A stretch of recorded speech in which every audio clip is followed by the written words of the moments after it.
स्थितिप्रलयविभ्रम वाटिकायां शैलूषवत् विविधवेषपरिग्रहं त्वां सम्भावयन्ति हृदयेन करीशधन्याः संसारवारिनिधि सन्तरणैकपोतम्.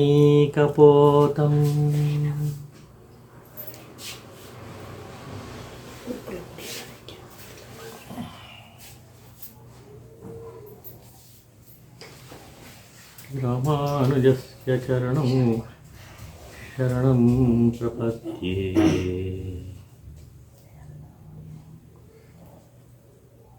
ಭಗವಂತ ಭಗವತಿಯರ ಪವಿತ್ರವೂ ಮಂಗಲವಾದ ಪಾದಾರವಿಂದಗಳ ಸ್ಮರಣೆಯಲ್ಲಿ ಭಾಗವತ ಬಂಧುಗಳನ್ನು ನಮಸ್ಕರಿಸುತ್ತಾ ಈ ಪಾಠವನ್ನು ಮುಂದುವರಿಸೋಣ. ರಾಮಾನುಜರ ವಿಷಯಕವಾದ ಪಾಠದಲ್ಲಿ, ಹಿಂದಿನ ಪಾಠದಲ್ಲಿ ಅವರು ಹೇಗೆಲ್ಲ ಕಷ್ಟಪಟ್ಟರು ಜೀವನದಲ್ಲಿ ಅನ್ನೋದನ್ನು ಗಮನಿಸಿದ್ವು. ಮನೆಯಲ್ಲಾಗಲಿ ಅಥವಾ ಪಾಠಶಾಲೆಯಲ್ಲಾಗಲಿ ಅಥವಾ ಪಾಠಶಾಲೆಯಲ್ಲಿದ್ದಂಥ ಅಥವಾ ತಮಗೆ ತುಂಬ ಹತ್ತಿರ ಸಂಬಂಧವಾದಂಥ ಗೋವಿಂದನ ವಿಷಯದಲ್ಲಾಗಲಿ ಹೇಗೆಲ್ಲ ಅವರಿಗೆ ಮನಸ್ಸಿಗೆ ಸಂಕಟಗಳು ಉಂಟಾಗ್ತಾ ಇತ್ತು ಎಂಬ ವಿಷಯವನ್ನು ಗಮನಿಸಿದ್ವು. ಸಂಕಟಗಳು ಅಂತ ಹೇಳಿದ್ರೆ ಅವರಿಗೆ ಪಾಠಶಾಲೆಯಲ್ಲಿ ಒಳ್ಳೆಯ ಹೆಸರುಗಳು ಬರ್ತಾಯಿತ್ತು, ಇಲ್ಲ ಅಂತಲ್ಲ. ಒಳ್ಳೆಯ ಹೆಸರು ಬಂದಿದ್ದರಿಂದಲೇ ಅಸೂಯೆನೂ ಉಂಟಾಯಿತು ಅನೇಕರಿಗೆ. ಅವರ ಗುರುಗಳಿಗೆ, ಆಚಾರ್ಯರಿಗೆ ಒಂದು ಅಸೂಯೆ ಉಂಟಾಗಿ ಆರಂಭದಲ್ಲಿ ಅದು ದ್ವೇಷವಾಗಿ ಪರಿಣಮಿಸಿ ಅದು ಯಾವ ಮಟ್ಟಕ್ಕೆ ಹೋಯಿತು ಅಂತ ಹೇಳಿದ್ರೆ ಇವರನ್ನ ಕೊಲೆ ಮಾಡೋದಕ್ಕೂ ಕೂಡ ಹಿಂಜರಿಯಲಿಲ್ಲ ಅಂಥ ಒಂದು ಪರಿಸ್ಥಿತಿ ಉಂಟಾಯಿತು ಅನ್ನೋದನ್ನು ಹಿಂದಿನ ಪಾಠದಲ್ಲಿ ನಾವು ಗಮನಿಸ್ಕೊಂಡು, ಇವತ್ತು ಅದರ ಮುಂದುವರಿಕೆಯಾಗಿ ಇನ್ನೂ ಅವರಿಗೆ ಮನಸ್ಸಿಗೆ ಸಂಕಟವನ್ನು ಉಂಟು ಮಾಡಿದಂಥ ಕೆಲವು ಪ್ರಸಂಗಗಳು, ಅದು ಒಂದು ತರಹ ಕ್ಲೈಮ್ಯಾಕ್ಸ್ ಆಯಿತು. ಅಂಥ ಒಂದು 2-3 ಪ್ರಸಂಗಗಳನ್ನು ಜ್ಞಾಪಿಸ್ಕೊಳ್ಳೋಣ. ಅದರಲ್ಲಿ ಒಂದನ್ನು ಹಿಂದೆ ಬೇರೆ ಸನ್ನಿವೇಶದಲ್ಲಿ ಜ್ಞಾಪಿಸ್ಕೊಂಡಿದ್ದೆ, ಆದರೂ ಕೂಡ ಈಗ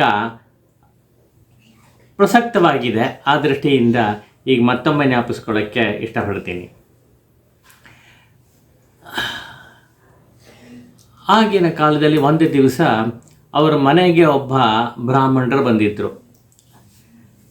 ಅವರು ಬಂದ ಉದ್ದೇಶ ಅಂದರೆ ಸಾಮಾನ್ಯವಾಗಿ ಈ ತೈಲಾಭ್ಯಂಜನ ಮಾಡಿಸೋವಾಗ ಮೆಸಾಜ್ ಅಂತ ಮಾಡ್ತಾರಲ್ಲ, ಆ ಮೆಸಾಜ್ ಮಾಡಿಸ್ಕೊಳ್ಳೋಕ್ಕೆ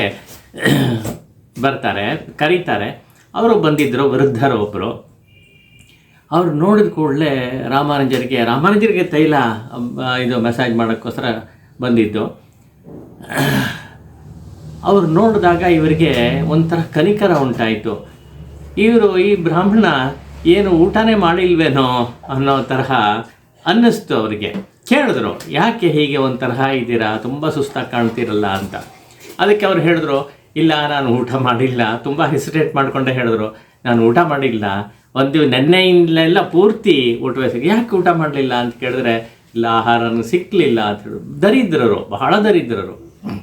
ಹಾಗಾಯಿತು. ಅದಕ್ಕೆ ತುಂಬ ಕನಿಕರ ಉಂಟಾಯಿತು. ಹಾಗೆ ಮಾಡೋದು ಬೇಡ, ಅಲ್ಲ ಒಂದು ಕೆಲಸ ಮಾಡಿರಿ, ನೀವು ಇಲ್ಲೇ ನಮ್ಮ ಮನೆಯಲ್ಲೇ ಊಟ ಮಾಡಿ, ಇವತ್ತು ಊಟ ಮಾಡಿಬಿಟ್ಟು ಆಮೇಲೆ ನನಗೆ ತೈಲ ಹಚ್ಚಿ, ಏನು ಇದಿಲ್ಲ ಪರವಾಗಿಲ್ಲ ಅಂತ ಹೇಳಿಬಿಟ್ಟು ಒಳಗಡೆ ಹೋದರು.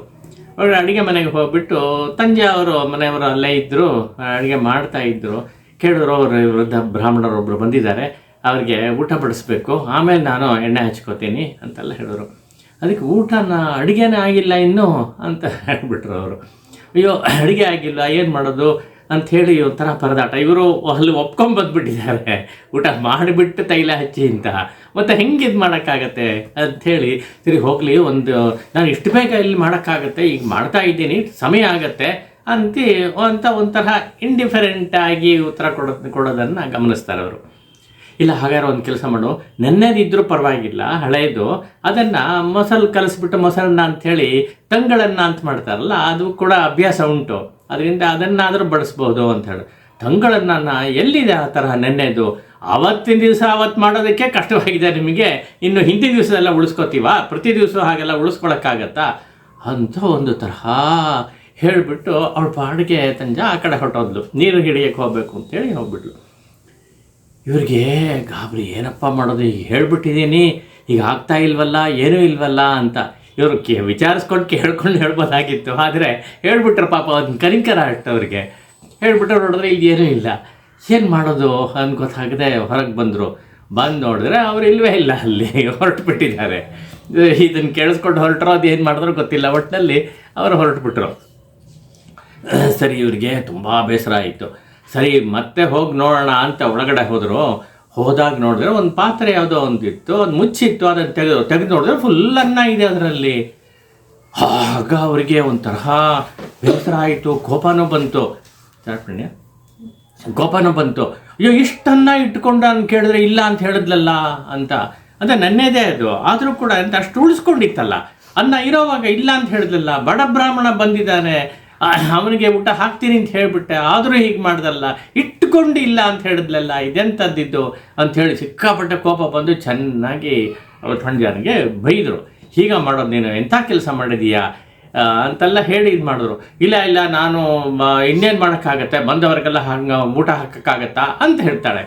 ಅಲ್ಲಮ್ಮ, ಇದು ನಮ್ಮ ಧರ್ಮ, ಇದು ಈ ಧರ್ಮಶಾಸ್ತ್ರ ಹೇಳೋದು ಅದೇನೆ, ಹಿಂದಿನಿಂದ ಬಂದಿರೋ ಪರಂಪರೆಯಲ್ಲೂ ಬಂದಿರೋದು ಹಾಗೇನೆ. ಯಾರಿಗೆ ಪ್ರತಿ ದಿವಸವೂ ಕೂಡ ಅಡುಗೆ ಮಾಡಿದ ಮೇಲೆ ಹೊರಗಡೆ ಹೋಗಿ ಯಜಮಾನ ಅದನ್ನು ನಿಂತ್ಕೊಂಡು ನೋಡಬೇಕು. ನೋಡಿಬಿಟ್ಟು ಯಾರಾದರೂ ಅತಿಥಿಗಳು ಬರ್ತಾರ ಅಂತ ನೋಡ್ಬಿಟ್ಟು ಕೂಗಿ ಒಬ್ಬರನ್ನಾದರೂ ಕರ್ಕೊಂಬಂದು ಅವ್ರಿಗೆ ಬಡಿಸ್ಬಿಟ್ಟು ಆಮೇಲೆ ನಾವು ಶೇಷ ಪ್ರಸಾದವಾಗಿ ನಾವು ಸ್ವೀಕರಿಸಬೇಕು. ಹಾಗೆ ಮಾಡಿದೆ, ಅತಿಥಿ ದೇವೋ ಭವ ಅಂತ ಹೇಳೋದು ಅದಕ್ಕೇನೆ. ಆದ್ದರಿಂದ ಹಾಗೆ ಮಾಡಬೇಕಾಗಿತ್ತು. ಹಾಗಿರೋವಾಗ ಅದೇನೇ ಶಾಸ್ತ್ರ. ಹಾಗಿರೋವಾಗ ಮನೆಗೆ ಬಂದಿದ್ದಾರೆ, ಒಬ್ಬರು ಬ್ರಾಹ್ಮಣರು ಬಂದಿದ್ದಾರೆ, ಅವರು ಹಸಿದುಕೊಂಡು ಬಂದಿದ್ದಾರೆ, ನಾನು ಊಟ ಮಾಡ್ಕೊಂಡು ಹೋಗಿ ಅಂತ ಹೇಳಿದ್ದೀನಿ, ಆದರೂ ಈಗ ಇಟ್ಕೊಂಡಿನಿ ಇಲ್ಲ ಅಂತ ಸುಳ್ಳು ಹೇಳ್ಬಿಟ್ಟಿಯಲ್ಲ ಅಂಥೇಳಿ ಚೆನ್ನಾಗಿ ಬೈತಾರೆ. ಅವಳು ಕೂಲಾಗಿ, ಅಲ್ಲ ಹೀಗೆ ನೀವು ದಿನಾಗಲೂ ಯಾರಾದರೂ ಹೀಗೆ ಬರ್ತಾ ಇದ್ದರೆ ಅವಾಗೆಲ್ಲ ಮಾಡೋಕ್ಕೆ ನಮಗೇನೋ ಇದೆಯಾ, ಹಾಗೆ ಮಾಡೋದೇ ನಮ್ಮ ಕೆಲಸನಾ ಅಂತೆಲ್ಲ ಒಂಥರ ಇಂಡಿಫರೆಂಟಾಗಿ ಹೇಳ್ತಾಳೆ. ಅದು ಅಲ್ಲದೆ ಈ ಥರ ಹಿಂದಿನ ದಿವಸದ್ದೆಲ್ಲ ಇಟ್ಕೊಂಡು ನಾವು ಬಳಸೋಕ್ಕೆ ಶುರು ಮಾಡಿದ್ರೆ ಇವರು ನಿತ್ಯವೂ ಬರ್ತಾರೆ, ಅವ್ರು ಹಸಿವಾದಾಗೆಲ್ಲ ಬರ್ತಾರೆ, ಬಂದಾಗೆಲ್ಲ ಕೊಡಿದು ಕೇಳ್ತಿರ್ತಾರೆ. ಹಾಗೆಲ್ಲ ಮಾಡೋಕ್ಕೆ ನಮ್ಮ ಮನೆ ಧರ್ಮಛತ್ರ ಅಲ್ಲ ಅನ್ನೋ ಥರ ಹೇಳ್ಬಿಡ್ತಾಳೆ. ಇವರಿಗೆ ಸಿಕ್ಕಾಪಟ್ಟೆ ಕೋಪ ಬಂದುಬಿಡುತ್ತೆ. ಕೋಪ ಬಂದು ಏನು ಮಾಡೋದು ಅಂತ ಗೊತ್ತಾಗದೆ ಇದು ಮಾಡ್ತಾ ಇರ್ತಾರೆ, ಪರಿತಪಿಸ್ತಾ ಇರ್ತಾರೆ. ಪಾಪ ತುಂಬ ದುಃಖವಾಯಿತು. ಅಯ್ಯೋ ಅನ್ಯಾಯವಾಗಿ ಹೀಗಾಯ್ತಲ್ಲ, ತಪ್ಪಾಗೋಯ್ತಲ್ಲ ನಮ್ಮ ಕಡೆಯಿಂದ ಅಂತ ಯೋಚನೆ ಮಾಡಿ ಹೇಳ್ತಾರೆ. ಅವಳು ಇನ್ನೇನು ಸ್ವಲ್ಪ ಹೊತ್ತಲ್ಲಿ ಅಡುಗೆ ಆಗಿಬಿಡುತ್ತೆ, ನೀವು ಊಟ ಮಾಡ್ಕೊಂಡು ಹೋಗ್ಬೋದು ಅಂತ ಹೇಳ್ತಾಳೆ. ಇಲ್ಲ ಬೇಡ, ನಾನು ಊಟ ಮಾಡಲ್ಲ. ಆ ಬ್ರಾಹ್ಮಣ ಎಲ್ಲಿ ಹೋದ್ರು ಅಂತ ನೋಡಿ ಹುಡುಕೊಂಬಂದವ್ರನ್ನ ಮತ್ತೆ ಕೂರಿಸಿ ಅವರಿಗೆ ಬಡಿಸ್ಬಿಟ್ಟು ಆಮೇಲೆ ನಾನು ಇದು ಮಾಡೋದು, ಏನು ನೀರಾದರೂ ಕುಡಿಯಿಲ್ಲದೆ ನೀರು ಕೂಡ ಕುಡಿಯಲ್ಲ ನಾನು ಅಂತ ಹೇಳ್ಬಿಟ್ಟು ಅಷ್ಟು ಒಂದು ಇದರಿಂದ ಹೊರಟ್ಬಿಡ್ತಾರೆ. ಅವ್ರನ್ನ ಹುಡ್ಕೊಂಡು ಹೊರಟ್ಬಿಡ್ತಾರೆ. ಆಮೇಲೆ ಎಲ್ಲೋ ಹೋಗ್ತಾರೆ, ಸಿಕ್ಕಿದ್ರು ಅಂತ ಕಾಣುತ್ತೆ. ಅವರು ಸಿಕ್ಕಿದಾಗ ಕೇಳ್ತಾರೆ, ವಿಚಾರಿಸ್ತಾರೆ. ಇಲ್ಲ ನಾನು ಹೊರಟ್ರೆ, ಯಾಕೆಂದರೆ ಪಕ್ಕದ ಮನೆಗೆ ಹೋಗಿದ್ದೆ, ಅಲ್ಲೂ ಕೂಡ ಕೆಲಸ ಇತ್ತು, ಅವ್ರ ಮನೇಲಿ ಅಡುಗೆ ರೆಡಿಯಾಗಿತ್ತು, ಬಡಿಸಿದ್ರು, ಊಟ ಮಾಡಿಕೊಂಡೆ ನಾನು ಅಂತ ಹೇಳ್ತಾರೆ. ಪಾಪ ಇವರಿಗೆ ತುಂಬ ಬೇಸರ ಆಯಿತು. ಅಯ್ಯೋ ಹೀಗಾಯ್ತಲ್ಲ ಅಂಥೇಳಿ ಇದು ಮಾಡೋದು. ಇದು ಒಂದು ಘಟನೆ ಆಯಿತು. ಹೀಗೆ ಕಾಲ ಉರುಳಿತು. ಯಾಕಂದರೆ ಇವರಿಬ್ಬರೇ ಇರೋದು ಮನೆಯಲ್ಲಿ, ತಂಜಾಂಬ ಆಮೇಲೆ ರಾಮಾನುಜರು ಇಬ್ಬರೇ ಬಂದಿರೋದು. ಅವ್ರ ತಾಯಿ ಹೇಗಿದ್ರು, ಯಾತ್ರೆಗೆ ಹೊರಟ್ಬಿಟ್ಟಿದ್ದಾರೆ ಅಂತ ಹೇಳಿದ್ನಲ್ಲ, ಇನ್ಯಾರೂ ಇರಲಿಲ್ಲ. ಸೊ ಈ ಥರ ಘಟನೆಗಳು ಮಧ್ಯೆ ಬರ್ತಾ ಇರುತ್ತೆ. ಇನ್ನೊಂದು ಘಟನೆ ಆಯಿತು, ಅದು ಕೂಡ ಸ್ವಲ್ಪ ಸೀರಿಯಸ್ ಏನೇ. ಅದು ಅಂದರೆ ಇವರ ಮನಸ್ಸನ್ನು, ರಾಮಾನುಜರ ಮನಸ್ಸನ್ನು ಅರ್ಥ ಮಾಡಿಕೊಳ್ಳದೆ ಹೇಗೆ ವ್ಯವಹಾರ ಮಾಡ್ತಾ ಇದ್ಲು ಅನ್ನೋದಕ್ಕೆ ಉದಾಹರಣೆ ಆಗುತ್ತೆ ಇವೆಲ್ಲ. ಅವರಿಗೆ ಚೆನ್ನಾಗಿ ತುಂಬ ಕನಿಕರ, ದಯೆ, ಅದರಿಂದ ಕೊಡಬೇಕು ಅನ್ನೋ ಮನಸ್ಸಿದೆ. ಇವಳಿಗೆ ಬೇರೆ ಥರ ಮನಸ್ಸಿದೆ. ಇವರು ಸಂಪಾದನೆ ಕೊಡ್ತಾ ಇಲ್ಲ ಅನ್ನೋದೇ ವಿಶೇಷವಾಗಿ ಕೆಲಸ ಮಾಡ್ತಾ ಇದೆ ಅವಳಲ್ಲಿ ಅನ್ನೋದು ಗೊತ್ತಾಗುತ್ತೆ. ಅದು ಬೇರೆ ಬೇರೆ ರೂಪಗಳನ್ನು ತಾಳುತ್ತೆ. ಮತ್ತೊಂದು ದಿವಸ ಏನಾಗುತ್ತೆ, ರಾಮಾನುಜರಿಗೆ ತಿರುಕ್ಕಚ್ಚಿ ನಂಬಿ ವಿಷಯದಲ್ಲಿ ತುಂಬ ಗೌರವ. ಅದನ್ನು ಹಿಂದಿನಿಂದ ನಾವು ಪಾಠದಲ್ಲೆಲ್ಲ ಗಮನಿಸಿ, ಪ್ರತಿಯೊಂದು ಪಾಠದಲ್ಲೂ ಅವರ ಹೆಸರು ಬಂದೇ ಇರುತ್ತೆ. ಅವ್ರ ಬಗ್ಗೆ ಇರುವಂಥ ಗೌರವ ಇವುಗಳನ್ನು ನಾವು ನೋಡ್ತಾನೇ ಇದ್ದೀವಿ, ಕೇಳ್ತಾನೇ ಇದ್ದೀವಿ. ತುಂಬ ಗೌರವ. ಅವರನ್ನು ಆಚಾರ್ಯ ಸ್ಥಾನದಲ್ಲೇ ಇಟ್ಟಿದ್ದಾರೆ. ಅವರು ನಾನು ಆಚಾರ್ಯ ಅಲ್ಲಪ್ಪ ಹೇಳ್ಕೊಳ್ಳೋ ಯೋಗ್ಯತೆ ನನಗಿಲ್ಲಪ್ಪ ಅಂತೆಲ್ಲ ಹೇಳ್ತಿರ್ತಾರೆ. ಆದರೂ ಇಲ್ಲ, ತಾವೇ ಆಚಾರ್ಯರು ಅಂತೇಳಿ ಬಲವಂತವಾಗಿ ಅವ್ರಿಗೆ ಮಾಡ್ತಿರ್ತಾರೆ. ಆದರೆ ಆಚಾರ್ಯ ಸರ್ ಯಾಕಿಲ್ಲ ಅಂತ ಹೇಳಿದ್ರೆ, ಅವರು ಅಬ್ರಾಹ್ಮಣರು ಅಂತ ಹಿಂದೆನೇ ಹೇಳಿದ್ದೀವಿ, ತಿರುಕಚ್ಚಿನಂಬಿಗಳು. ಆದ್ದರಿಂದ ಅಬ್ರಾಹ್ಮಣರಾದ್ದರಿಂದ ನನಗೆ ಆ ಆಚಾರ್ಯ ಸ್ಥಾನ ಕೊಡಬೇಡಿ, ನನಗೆ ಆ ಯೋಗ್ಯತೆ ಇಲ್ಲ ಅಂತ ಅನ್ನೋ ಅರ್ಥದಲ್ಲಿ ಅವ್ರು ಹೇಳ್ತಿದ್ದಾರೆ. ಆಗಲಿ, ಇಷ್ಟಾಗಲಿ. ಆದರೆ ಇವರಿಗೆ ತುಂಬ ಗೌರವ, ಯಾಕೆಂದರೆ ಆ ಪಾಶುರಗಳೆಲ್ಲ ಅಷ್ಟು ಚೆನ್ನಾಗಿ ಹೇಳ್ತಾರೆ ಅಂತ ಒಂದು. ಅದಾದ ಮೇಲೆ ಪಾಶುರಗಳು ಹೇಳೋದಷ್ಟೇ ಅಲ್ಲ, ಅವ್ರು ಹೇಳುವಾಗ ಎಷ್ಟು ರಸವತ್ತಾಗಿ ಹೇಳ್ತಾರೆ. ಅದನ್ನು ವರದರಾಜ ಸ್ವಾಮಿ ಎಷ್ಟು ಚೆನ್ನಾಗಿ ಆಸ್ವಾದನೆ ಮಾಡ್ತಾನೆ ಒಂದು. ಮತ್ತು ಅವರು ಮಾಡೋ ಸೇವೆ ಆಗಲಿ, ಇದು ಬೀಸಣಿಗೆ ಸೇವೆ ಆಗಲಿ, ಮಾಲೆಯನ್ನು ಕಟ್ಟಿ ಅವರಿಗೆ ಹಾರವಾಗಿ ಹಾಕೋದಾಗಲಿ, ಎಲ್ಲವೂ ಕೂಡ ತುಂಬ ಸಂತೋಷವನ್ನು ಉಂಟು ಮಾಡ್ತಾ ಇದೆ. ಆದ್ದರಿಂದ ಅವರ ಬಗ್ಗೆ ತುಂಬ ಗೌರವ ಇತ್ತು. ಮತ್ತು ಪದೇ ಪದೇ ಪ್ರತಿಯೊಂದು ಹಂತದಲ್ಲೂ ಕೂಡ ಇವರಿಗೆ ಏನು ಸಮಸ್ಯೆ ಬಂದರೂ ಕೂಡ ರಾಮಾನುಜರಿಗೆ ಅವ್ರ ಹತ್ರ ಹೋಗಿ ವಿಜ್ಞಾಪನೆ ಮಾಡ್ಕೋತಾ ಇದ್ದರು. ಮಾಡಿಕೊಂಡಾಗ ಅವರು ಅದಕ್ಕೆ ಪರಿಹಾರಗಳನ್ನು ಸೂಚಿಸ್ತಾ ಇದ್ದರು. ತುಂಬ ವಿಶೇಷವಾದ ಶಕ್ತಿ ಇತ್ತು ಅವರಿಗೆ. ಶಕ್ತಿ ಅಂತ ಹೇಳಿದ್ರೆ ಒಂದು ವಿಶ್ಲೇಷಣೆ ಮಾಡೋವಂಥ ಶಕ್ತಿ, ಒಳ್ಳೆ ಸಲಹೆ ಕೊಡೋವಂಥ ಒಂದು ಬುದ್ಧಿ, ಇವೆಲ್ಲ ತುಂಬ ಚೆನ್ನಾಗಿದ್ದರಿಂದ ತುಂಬ ಪ್ರಯೋಜನವನ್ನು ಪಡ್ಕೊಂಡಿದ್ದಾರೆ ರಾಮಾನುಜರು ಅಂತ ಎಲ್ಲ ಮನಸ್ಸಲ್ಲಿ ಇಟ್ಕೊಂಡು ಒಂಥರಹ ಅವ್ರನ್ನ ಒಂದ್ಸಲ ಮನೆಗೆ ಕರಿಬೇಕು ಭೋಜನಕ್ಕೆ ಅಂಥೇಳಿ ರಾಮಾನುಜರು ತುಂಬ ಆಸೆ ಇತ್ತು. ಅದರ ಉದ್ದೇಶ ಏನಂತ ಹೇಳಿದ್ರೆ ಅವ್ರಿಗೆ ಭೋಜನ ಮಾಡಿಸೋದು ಅಂತ ಒಂದು. ಎರಡನೇದು, ಅವರು ಊಟ ಮಾಡಿದ ಮೇಲೆ, ತಿರುಕಚ್ಚಿನಂಬಿಗಳು ಊಟ ಮಾಡಿದ ಮೇಲೆ ಆ ಪ್ರಸಾದ ಇದೆಯಲ್ಲ, ಶೇಷ ಪ್ರಸಾದ ಇದೆಯಲ್ಲ, ಅದನ್ನು ತಾವು ಸ್ವೀಕರಿಸಬೇಕು ಅಂತ. ಅವರು ಬ್ರಾಹ್ಮಣರಲ್ಲ, ಆದರೂ ಕೂಡ ಅವರು ಬಹಳ ಮಹಾತ್ಮರಾದ್ದರಿಂದ, ಭಗವದ್ಭಕ್ತರಾದ್ದರಿಂದ, ಭಾಗವತ ಶಿರೋಮಣಿ ಆದ್ದರಿಂದ ಅವರ ಪ್ರಸಾದ ಇದೆಯಲ್ಲ ತುಂಬ ಪವಿತ್ರವಾದದ್ದು, ಅದನ್ನು ತಾವು ಸ್ವೀಕರಿಸಬೇಕು, ಸೇವಿಸಬೇಕು ಅನ್ನೋ ಒಂದು ತೀವ್ರವಾದ ಮನಸ್ಸು. ಅದನ್ನು ಮನಸ್ಸಲ್ಲಿ ಇಟ್ಟುಕೊಂಡು ಅವರು ಊಟಕ್ಕೊಂದು ದಿವಸ ಕರೆದಿದ್ದರು. ಅವರು ಆಗಲಿ ಅಂತ ಒಪ್ಕೊಂಡಿದ್ರು. ಯಾಕೆಂದರೆ ಇವರು ಅವರ ಜೊತೆಯಲ್ಲೇ ಇರ್ತಾ ಇದ್ದಿದ್ದಲ್ವಾ, ತಿರುಕಚ್ಚಿನಂಬಿ ಜೊತೆಲೇ ಇರ್ತಾ ಇದ್ದಿದ್ದು. ಈಗ ಇಲ್ಲಿ ಕಾಂಚೀಪುರಕ್ಕೆ ಬಂದಿದ್ದಾರೆ, ಇಲ್ಲೇ ಮನೆಯಲ್ಲಿದ್ದಾರೆ ಅಂತ ಕರೆದ್ರು. ಸರಿ ಆಯಿತು ಅಂತ ಇವಳಿಗೂ ತಂಜಮಾಂಬಾಳಿಗೂ ಹೇಳಿದರು, ಹೀಗೆ ಅವ್ರು ಬರ್ತಾ ಇದ್ದಾರೆ, ಅದಕ್ಕೆಲ್ಲ ರೆಡಿ ಮಾಡು ಅಂತ ಹೇಳಿ, ಊಟಕ್ಕೆಲ್ಲ ವ್ಯವಸ್ಥೆ ಮಾಡು ಅಂತ ಹೇಳಿದ್ರು. ಅಡುಗೆ ಎಲ್ಲ ಮಾಡಿದ್ದಾರೆ. ಎಲ್ಲ ಮಾಡಿದ್ಮೇಲೆ ಇವರು ಒಂದ್ಸಲ ರಾಮಾನುಜರು ಒಳಗಡೆ ಹೋಗಿ ಅಲ್ಲಿ ನೋಡ್ಕೊಂಬಂದಿದ್ದಾರೆ. ಎಲ್ಲ ಮಾಡ್ತಾ ಇದ್ಲು. ಸರಿ ಆಗ್ತಾ ಇದೆ ಅಂಥೇಳಿ ಒಂಥರ ಸಂತೋಷವಾಗಿತ್ತು, ಕಾಯ್ತಾ ಇದ್ದರು. ಆದರೆ ಅವ್ರು ಹೇಳಿದ ಟೈಮ್ಗೆ ಎಷ್ಟೊತ್ತಾದರೂ ಅವರು ಬರಲಿಲ್ಲ. ಬರದೇ ಇದ್ದದನ್ನ ನೋಡಿಕೊಂಡು ಇವರು ರಾಮಾನುಜರು, ಅಯ್ಯೋ ಇನ್ನೂ ಬರಲಿಲ್ವಲ್ಲ ತಿರುಕಚ್ಚಿನಂಬಿಗಳು, ಯಾಕೆ ನಿಧಾನ ಆಯ್ತಲ್ಲ, ಹೋಗಿ ನೋಡ್ಕೊಂಬರೋಣ ಅಂತ ಹೇಳ್ಬಿಟ್ಟು ತಂಜಮಾಂಬಾಗಿ ಹೇಳ್ತಾ ಇದ್ದಾರೆ. ಇಲ್ಲ, ನಾನು ಹೋಗ್ತೀನಿ, ಹೋಗಿ ನೋಡ್ಕೊಂಬರ್ತೀನಿ, ಅಲ್ಲೇ ಹೋಗಿ ಅವ್ರನ್ನ ಕರ್ಕೊಂಬರ್ತೀನಿ ಅಂತ ಹೇಳಿದ್ದಾರೆ. ಸರಿ ಆಯಿತು ಅಂದ್ಲು ಅವಳು. ಸರಿ, ಇವರು ಹೊರಟಿದ್ದಾರೆ, ಒಂದು ಕಡೆಯಿಂದ ದೇವಸ್ಥಾನದ ಕಡೆ ಹೋಗ್ತಾ ಇದ್ದಾರೆ, ವರದರಾಜರ ದೇವಸ್ಥಾನಕ್ಕೆ. ಅವರೇನು ಮಾಡಿದ್ದಾರೆ, ಅಲ್ಲೆಲ್ಲ ಕೆಲಸಗಳು ಮುಗಿಸ್ಕೊಂಡು ಸ್ವಲ್ಪ ನಿಧಾನ ಆಯಿತು. ಇವರು ಹೋಗೋ ಅಷ್ಟೊಂದು ಆ ಕಡೆ ಇನ್ನೊಂದು ರೂಟಲ್ಲಿ ಅವರು ಇವ್ರ ಮನೆಗೆ ಬಂದಿದ್ದಾರೆ. ಸ್ವಲ್ಪ ತಡ ಆಯ್ತಲ್ಲ ಅಂಥೇಳಿ ಬಂದಿದ್ದಾರೆ. ಬಂದಾಗ ಅವ್ರೇನು ಮಾಡಿದ್ರು, ತಂಜಮಾಂಬಾಳ ಅಲ್ಲೇ ಇದ್ದರು. ಹೇಳಿದ್ರು, ಈ ಥರ ನಾನು ಸ್ವಲ್ಪ ಅರ್ಜೆಂಟಾಗಿ ಹೋಗಬೇಕಾಗಿದೆ, ದೇವಸ್ಥಾನಕ್ಕೆ ಹೋಗಬೇಕು, ಅಲ್ಲಿ ಕೆಲಸ ಇದೆ, ಆದ್ದರಿಂದ ನಾನು ಬೇಗ ಊಟ ಮಾಡ್ಕೊಂಡು ಹೋಗ್ಬಿಡ್ಲಾ ಅಂತ ಕೇಳಿದ್ದಾರೆ. ಅದಕ್ಕೆ ಅವಳು ಆಯಿತು, ಆಗ್ಬೋದು, ಅದಕ್ಕೇನು ತೊಂದರೆ ಇಲ್ಲ, ಮಾಡ್ಕೋಬಹುದು, ನಾನು ಬಡಿಸ್ತೀನಿ, ಕೂತ್ಕೊಳ್ಳಿ ಅಂತ ಹೇಳಿದ್ದು. ಅವರು ಆಗ್ತಾನೆ ಹೊರಗಡೆಯಿಂದ ಬರ್ತಾ ಇದ್ದಾರೆ. ಕೂತ್ಕೊಳ್ಳಿ ಅಂತ ಹೇಳಿದಾಗ ಎಲ್ಲಿಂದ ಒಳಗಡೆ ಮನೆಗೆ ಕರ್ಕೊಂಡೋಗಿ ಎಲೆ ಹಾಕಿ ಬಡಿಸಲಿಲ್ಲ. ಅಲ್ಲೇ ಜಗಲಿ ಇರುತ್ತಲ್ಲ, ಜಗಲಿ ಮೇಲೆ ಇಲ್ಲೇ ಕೂತ್ಕೊಳ್ಳಿ ಅಂತ ಹೇಳಿಬಿಟ್ಟು ಜಗಲಿ ಮೇಲೆ ಕೂರಿಸಿ ಅಲ್ಲೇ ಎಲೆ ಹಾಕಿ ಬಡಿಸ್ತಾ ಇದ್ದಾರೆ.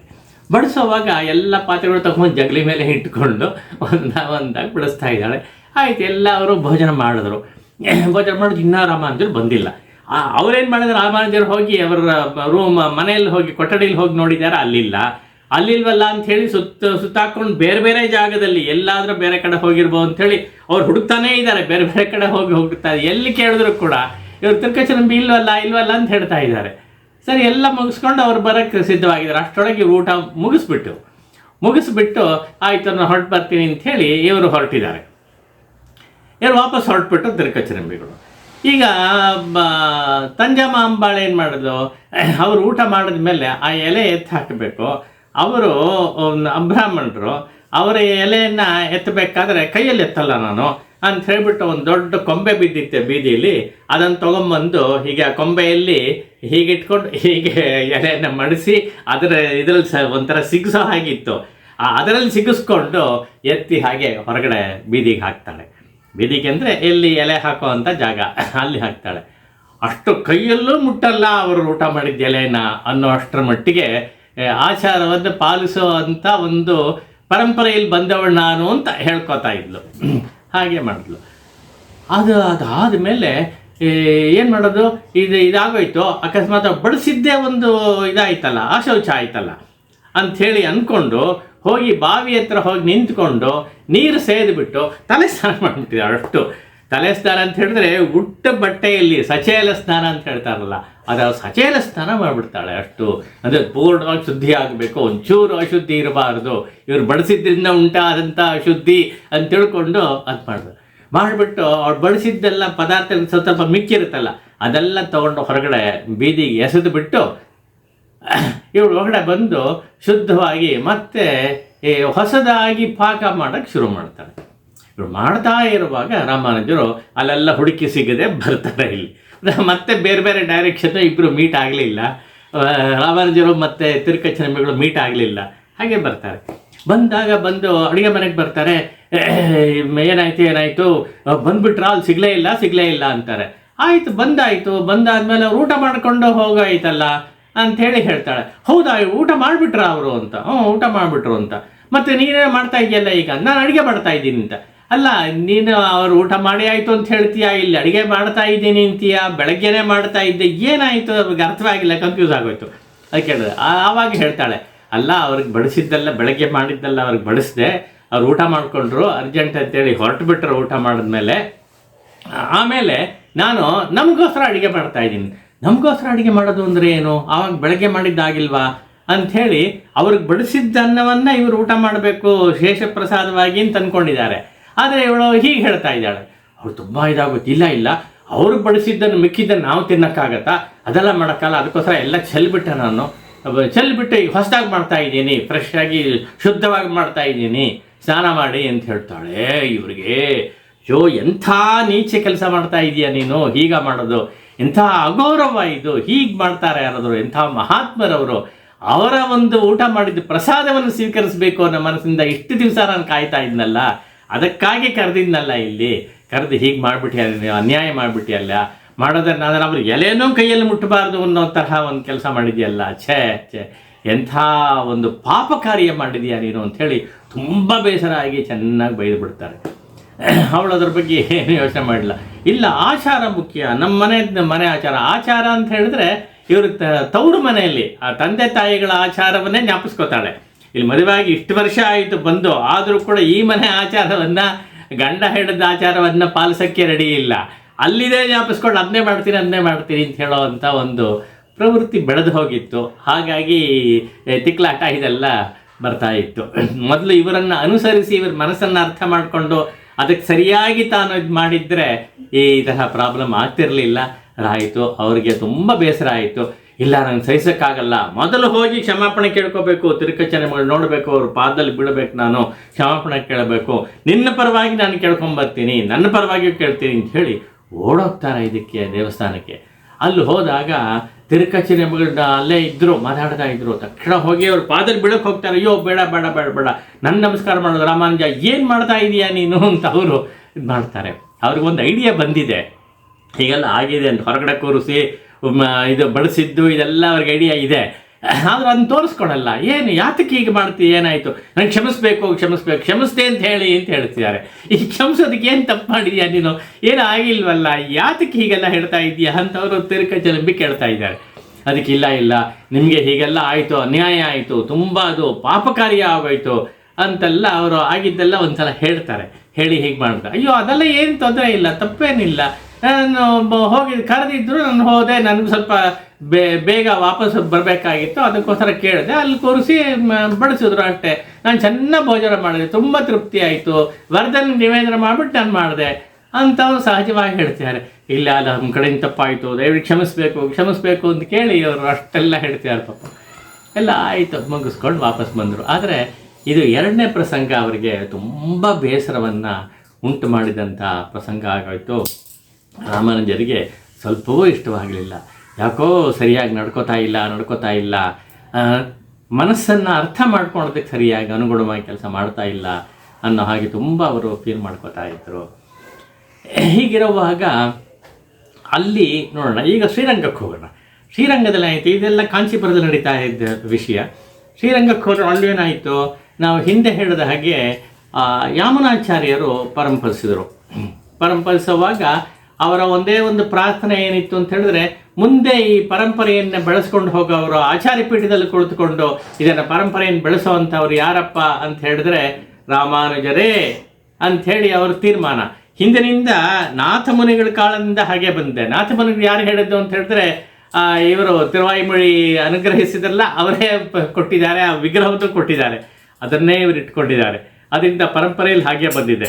ಅದು ವರದರ ಇದು ರಾಮಾನುಜರೇ ಅನ್ನೋದನ್ನು ಪತ್ತೆ ಮಾಡಿದ್ದಾರೆ.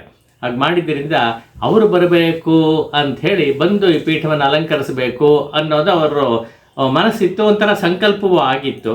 ಆದರೆ ಅದು ಕೂಡ ಬರಲಿಲ್ಲ. ಆ ಕಥೆಯೆಲ್ಲ ಹಿಂದೆ ನಾವು ಕೇಳಿದ್ದೀವಿ. ಆಯಿತು, ಅದಾದ ಮೇಲೆ ಅವರು ಪರಂಪರಿಸೋ ತುಂಬ ಶೋಕ ದುಃಖವಾಯಿತು. ಅಲ್ಲಿರೋ ಶಿಷ್ಯರುಗಳಿಗೆ ಎಲ್ಲರಿಗೂ ಕೂಡ ತುಂಬ ದುಃಖವಾಯಿತು. ಹೀಗೆ ಕಾಲ ಕಳೀತಾ ಇದ್ದು ದುಃಖದಿಂದ ಹೊರಗೆ ಬರೋಕ್ಕೆ ಸುಮಾರು ಸಮಯ ಆಯಿತು ಅವರಿಗೆ. ಅದು ದುಃಖ ಆಗತ್ತೆ. ಅಂದರೆ ತುಂಬ ಅಷ್ಟು ಹತ್ತಿರದಲ್ಲಿ ಅವ್ರ ಜೊತೆಯಲ್ಲಿ ಇದ್ದು ಕೆಲಸ ಮಾಡ್ತಾ ಇದ್ದವರು, ಮಠವನ್ನು ನಡೆಸ್ತಾ ಇದ್ದವರು. ಹಾಗಿದ್ದಾಗ ಅವರು ಪರಂಪರಿಸಲು ತುಂಬ ಇದಾಗುತ್ತೆ. ಗೊತ್ತಿತ್ತು ಯದ್ಯಪಿ ಅವರಿಗೆ ಹುಷಾರಿರಲಿಲ್ಲ, ತುಂಬ ಆರೋಗ್ಯ ಕೆಟ್ಟಿದೆ ಮತ್ತು ವಯಸ್ಸು ಆಗಿದೆ. 122 ವರ್ಷ ಅವರು ಈ ಭೂಲೋಕವನ್ನು ಅಲಂಕರಿಸಿದರು ಯಾಮನಾಚಾರ್ಯರು ಅಂತ ಕೇಳ್ತೀವಿ.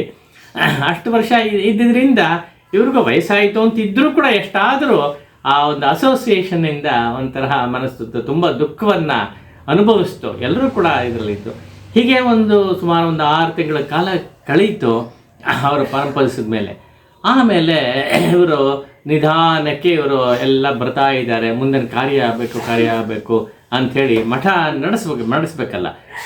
ನಡೆಸಬೇಕಾದ್ರೆ ಏನು ಮಾಡೋದು ಅಂತ ಅದಕ್ಕೆ ಹಿಂದೆಯೇ ಯಾಮನಾಚಾರ್ಯರು ಹೇಳಿದರು. ಯಾರು ಇಲ್ಲಿ ತುಂಬ ಸೀನಿಯರ್ ಮೋಸ್ಟ್ ಅಂತಿರೋರು ಪೆರಿನಂಬಿಗಳು, ಅವರೇನೇ ರಾಮಾನುಜರು ಬಂದು ಈ ಪೀಠವನ್ನು ಅಲಂಕರಿಸೋವರೆಗೂ ಇವರೇ ನೋಡ್ಕೊಂಡಿರಲಿ ಅಂಥೇಳಿ, ಗಮನಿಸ್ಕೊಳ್ಳಿ ಅಂತೇಳಿ ಹೇಳಿ ಪಾಠಗಳನ್ನ ಮಾಡ್ತಾ ಇರಲಿ ಅಂತೆಲ್ಲ ಹೇಳಿದ್ರು. ಹಾಗೆ ಮಾಡ್ತಾ ಬರ್ತಾ ಇದ್ರು ಅವರು. ಇವಾಗ ನೆಕ್ಸ್ಟ್ ಏನು ಮಾಡಬೇಕು ಅಂತ ಹೇಳಿದ್ರೆ ಎಲ್ಲರ ಸಲಹೆಯಾಗಿ ಹೀಗೆ ಆಗಿತ್ತು. ರಾಮಾನುಜರು ಅಲ್ಲಿ ಇದ್ದಾರೆ, ಕಾಂಚೀಪುರದಲ್ಲಿದ್ದಾರೆ. ಶ್ರೀರಂಗಕ್ಕೆ ಬರಬೇಕು, ಇಲ್ಲಿ ಪೀಠಕ್ಕೆ ಬರಬೇಕು ಅವರು ಅಂತ ಹೇಳಿದಾಗ ಅಲ್ಲಿಂದ ಕರ್ಕೊಂಬರ್ಬೇಕು ಅವರನ್ನು. ಕರ್ಕೊಂಬಂದು ಪೀಠಕ್ಕೆ ಬರಬೇಕಾದ್ರೆ ಒಬ್ಬರು ತಿರುಕೋಟಿಯೂರು ನಂಬಿ ಇದ್ದಾರಲ್ಲ, ಅವರು ಸ್ವಲ್ಪ ಸ್ಟ್ರಿಕ್ಟ್ ಇಲ್ಲ. ಅದರಲ್ಲೂ ಅವ್ರು ಏನು ಮಾಡಿದ್ರು, ಇಲ್ಲ ರಾಮಾನುಜ ಇನ್ನೂ ಹುಡುಗ ಆದ್ದರಿಂದ ಇನ್ನೂ ವಯಸ್ಸಾಗಬೇಕು, ಅನುಭವ ಆಗಬೇಕು, ಮತ್ತು ಅನೇಕ ವಿದ್ಯೆಗಳೆಲ್ಲ ಬರಬೇಕಿನ್ನು. ಆದ್ದರಿಂದ ಅದೆಲ್ಲ ಕಲ್ತ್ಕೊಂಡು ಮಾಡಲಿ. ಮೊಟ್ಟ ಮೊದಲು ನಮ್ಮ ಸಂಪ್ರದಾಯದ ಪ್ರಕಾರ ಒಂದು ಪಂಚ ಸಂಸ್ಕಾರ ಆಗಬೇಕು. ಪಂಚ ಸಂಸ್ಕಾರ ಆದಮೇಲೆ ಕೆಲವು ವಿದ್ಯಾಭ್ಯಾಸಗಳೆಲ್ಲ ಆದಮೇಲೆ ಇಲ್ಲಿ ಬಂದು ಸ್ವೀಕರಿಸಲಿ ಅನ್ನೋ ತರಹ ಹೇಳಿದ್ರು.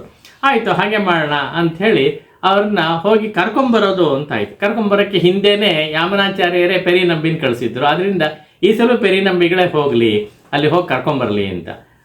ಆದರೆ ಯಾರೋ ಹೇಳಿದ್ರು ಅವ್ರು ರೆಡಿ ಇರಬೇಕಲ್ಲ, ಅಲ್ಲಿ ಏನು ಅವ್ರಿಗೆ ಇದರದ್ದು ಕಮಿಟ್ಮೆಂಟ್ಸ್ ಇರುತ್ತೋ, ಅವರು ತಕ್ಷಣ ಬರ್ತಾರೋ ಎಲ್ಲೋ ಗೊತ್ತಿಲ್ಲ ಅನ್ನೋ ತರಹ ಇದೆಲ್ಲ ಸಹಜವಾಗಿ ಹೇಳೋ ಅಂಥ ವಿಷಯಗಳು. ಅದನ್ನು ಹೇಳಿದ್ರು. ಅದಕ್ಕೆ ಒಂದು ಕೆಲಸ ಮಾಡೋಣ, ಪೆರಿನಂಬಿಗಳು ಅಲ್ಲೇ ಹೋಗಿ 6 ತಿಂಗಳ ಕಾಲ ಅಲ್ಲೇ ಇದ್ದು, ಸುಮಾರು 6 ತಿಂಗಳ ಕಾಲ ಇದ್ದು ಅವ್ರಿಗೆ ಪಾಠಗಳೆಲ್ಲ ಮಾಡಿ ಆಮೇಲೆ ಇಲ್ಲಿ ಕರ್ಕೊಂಬರಲಿ ಅಂತ ಹೇಳಿದ್ರು. 6 ತಿಂಗಳ ಕಾಲ 1 ವರ್ಷನೂ ಆಗಬಹುದು. ಅಷ್ಟಾದರೆ ಅವರು ಮನೆಯವರನ್ನು ಕೂಡ ಜೊತೆಯಲ್ಲಿ ಕರ್ಕೊಂಡು ಹೋಗಲಿ ಅಂತ ಹೇಳಿದ್ರು. ಆಯಿತು, ಇಬ್ಬರು ಹೊರಟು ಹೋಗ್ತಾ ಇದ್ದಾರೆ. ಇದು ಒಂದು ಕಡೆ ಪೆರಿನಂಬಿಗಳು ಮತ್ತು ಅವ್ರ ಮನೆಯವರು ವಿಜಯ ಅಂತ, ಅವರಿಬ್ಬರೂ ಕೂಡ ಕಾಂಚೀಪುರದ ಕಡೆ ಬರ್ತಾ ಇದ್ದಾರೆ. ಇದರ ಮಧ್ಯೆ ಮತ್ತೆ ಕಾಂಚೀಪುರಕ್ಕೆ ಬರೋಣ ನಾವು. ಕಾಂಚೀಪುರದಲ್ಲಿ ಏನಾಗಿದೆ, ಈ ಘಟನೆ ಎಲ್ಲ 2 ಆಯಿತಲ್ಲ. ಆದಮೇಲೆ ರಾಮಾನುಜರು ಈಗ ತುಂಬ ದಿವಸದಿಂದ ಅವರಿಗೆ ಕೆಲವು ಪ್ರಶ್ನೆಗಳು ಮತ್ತು ಏನು ಹೇಳೋದು, ಕೆಲವು ಸಂಶಯಗಳು ಅಂತ ಹೇಳಿದ್ರೆ ಯಾವುದ್ರ ಬಗ್ಗೆ ಅಂತ ಹೇಳಿದ್ರೆ, ಮುಂದೆ ಇವರು ಏನೋ ಒಂದು ಸಿದ್ಧಾಂತ ಮಾಡಬೇಕು ಅಂತಿದ್ದಾರಲ್ಲ, ವಿಶಿಷ್ಟಾದ್ವೈತ ಸಿದ್ಧಾಂತ, ಆ ಥರ ಫಾರ್ಮ್ಯಾಟಿಂಗ್ ಆಗಿತ್ತೋ ಇಲ್ವೋ ಗೊತ್ತಿಲ್ಲ. ಆದರೆ ಅದಕ್ಕೆ ಸಂಬಂಧಪಟ್ಟಂತೆ ಕೆಲವು ಬೇಸಿಕ್ ಆಗಿರುವಂಥ ಕೆಲವು ಸಂಶಯಗಳು ಅವ್ರಿಗಿತ್ತು. ಅದಕ್ಕೆ ಉತ್ತರಗಳು ಬೇಕು, ಅದು ಉತ್ತರಗಳು ಸಿಕ್ಕಿಬಿಟ್ರೆ ಇವರು ಕ್ಲೀನಾಗಿ ಬರೀಬಹುದು ಅನ್ನೋ ತರಹ ಒಂದು ಮನಸ್ಸಲ್ಲಿ ಒಂದು ಇದು ವಿಷಯ ಇತ್ತು. ಹಾಗಾಗಿ ಏನು ಮಾಡಿದ್ರು, ತಿರುಕಚ್ಚನಂಬಿನ ಕೇಳಿದ್ರು. ಹೇಳ್ಬಿಟ್ಟು ಹೀಗೆ ನನ್ನ ಕೆಲವು ಸಂಶಯಗಳೆಲ್ಲ ಇದೆ, ಅದನ್ನು ದಯವಿಟ್ಟು ತಾವು ವರದನಿಗೆ ಒಪ್ಪಿಸಿ ನಾವು ಉತ್ತರವನ್ನು ತಗೋತೀರಾ ಅಂತ ಕೇಳಿ ಹೇಳಿದ್ರು. ಏನೇ ಸಂಶಯ ಬಂದರೂ ಕೂಡ ತಿರುಕಚ್ಚನಂಬಿಗಳ ತಾನೇ ಹೋಗ್ತಾ ಇದ್ರು ಅವರ ವಿಷಯಗಳೆಲ್ಲ ವರದನಿಗೆ ಹೇಳ್ತಾ ಇದ್ರು, ವರದ ಅವ್ರಿಗೆ ಉತ್ತರ ಕೊಡ್ತಾ ಇದ್ದ, ಅದನ್ನು ಬಂದು ಇವ್ರಿಗೆ ಹೇಳ್ತಾ ಇದ್ರು. ಹೀಗೆ ನಡೀತಾ ಇತ್ತು. ಅನೇಕರು ಹಾಗೆ ತಮ್ಮ ಸಮಸ್ಯೆಗಳನ್ನ ಹೇಳ್ಕೊತಾ ಇದ್ರು, ತಿರುಕಚ್ಚನಂಬಿಗಳ ಮೂಲಕ ವರದನಿಗೆ ಹೇಳ್ತಾ ಇದ್ರು ಅನ್ನೋ ತುಂಬ ಪ್ರಸಿದ್ಧವಾಗಿಬಿಟ್ಟಿತ್ತು ಆ ಊರಲ್ಲಿ. ಎಲ್ಲಿ ಇದರಲ್ಲಿ ಕಾಂಚೀಪುರದಲ್ಲಿ.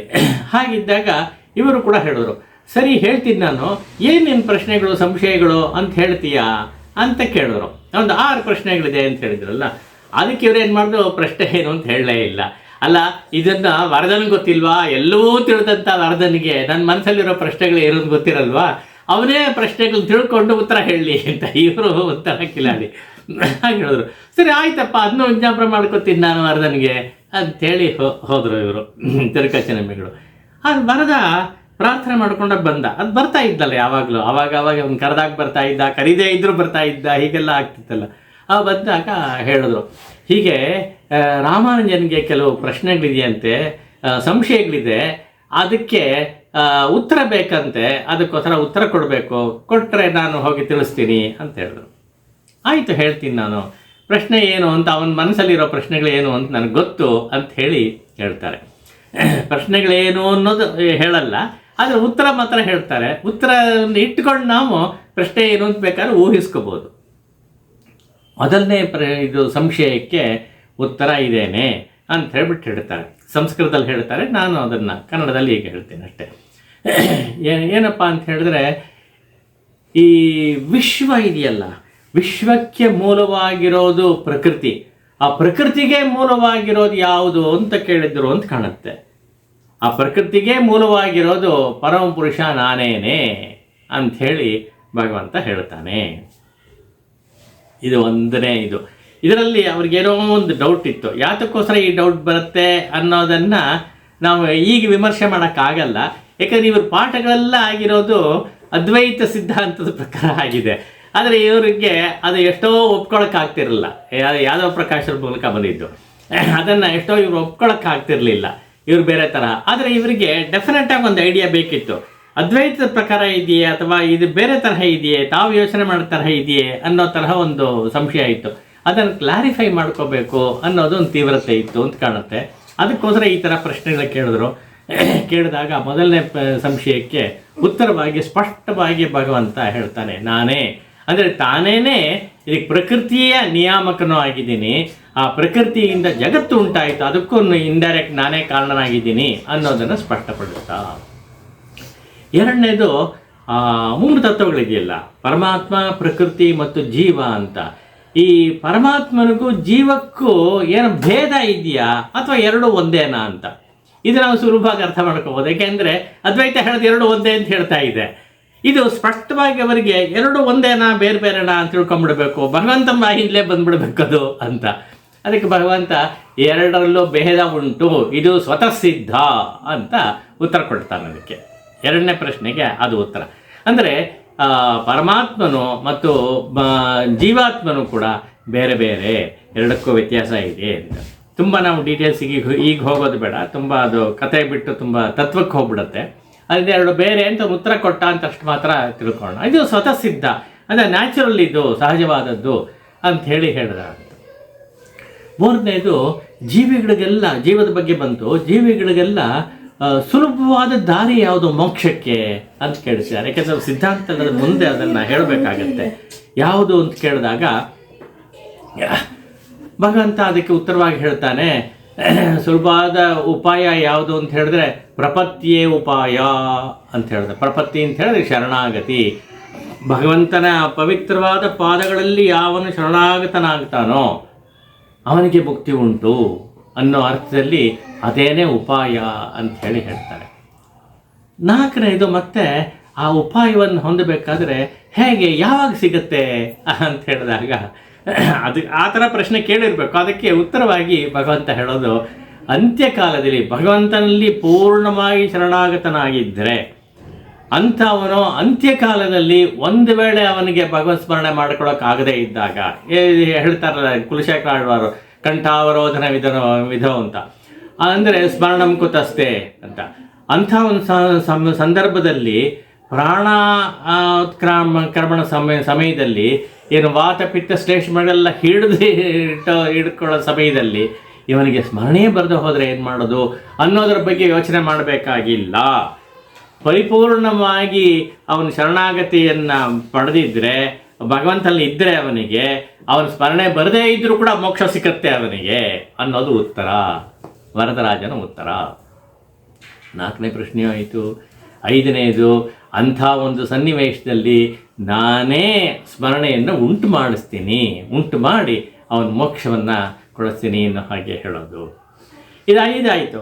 ಈಗ 6ನೇದಕ್ಕೆ ಬಂದಾಗ ಇದೊಂದು ಈ ವಿಷಯಕ್ಕೆ ಸಂಬಂಧ ಪಡದೇ ಇರೋದು, ಆದರೂ ಕೂಡ ರಾಮಾನುಜರ ಮನಸ್ಸಲ್ಲಿ ಅದು ಕೊರಿತಾ ಇತ್ತು ಅನ್ನೋದನ್ನು ಕೇಳ್ತೀವಿ.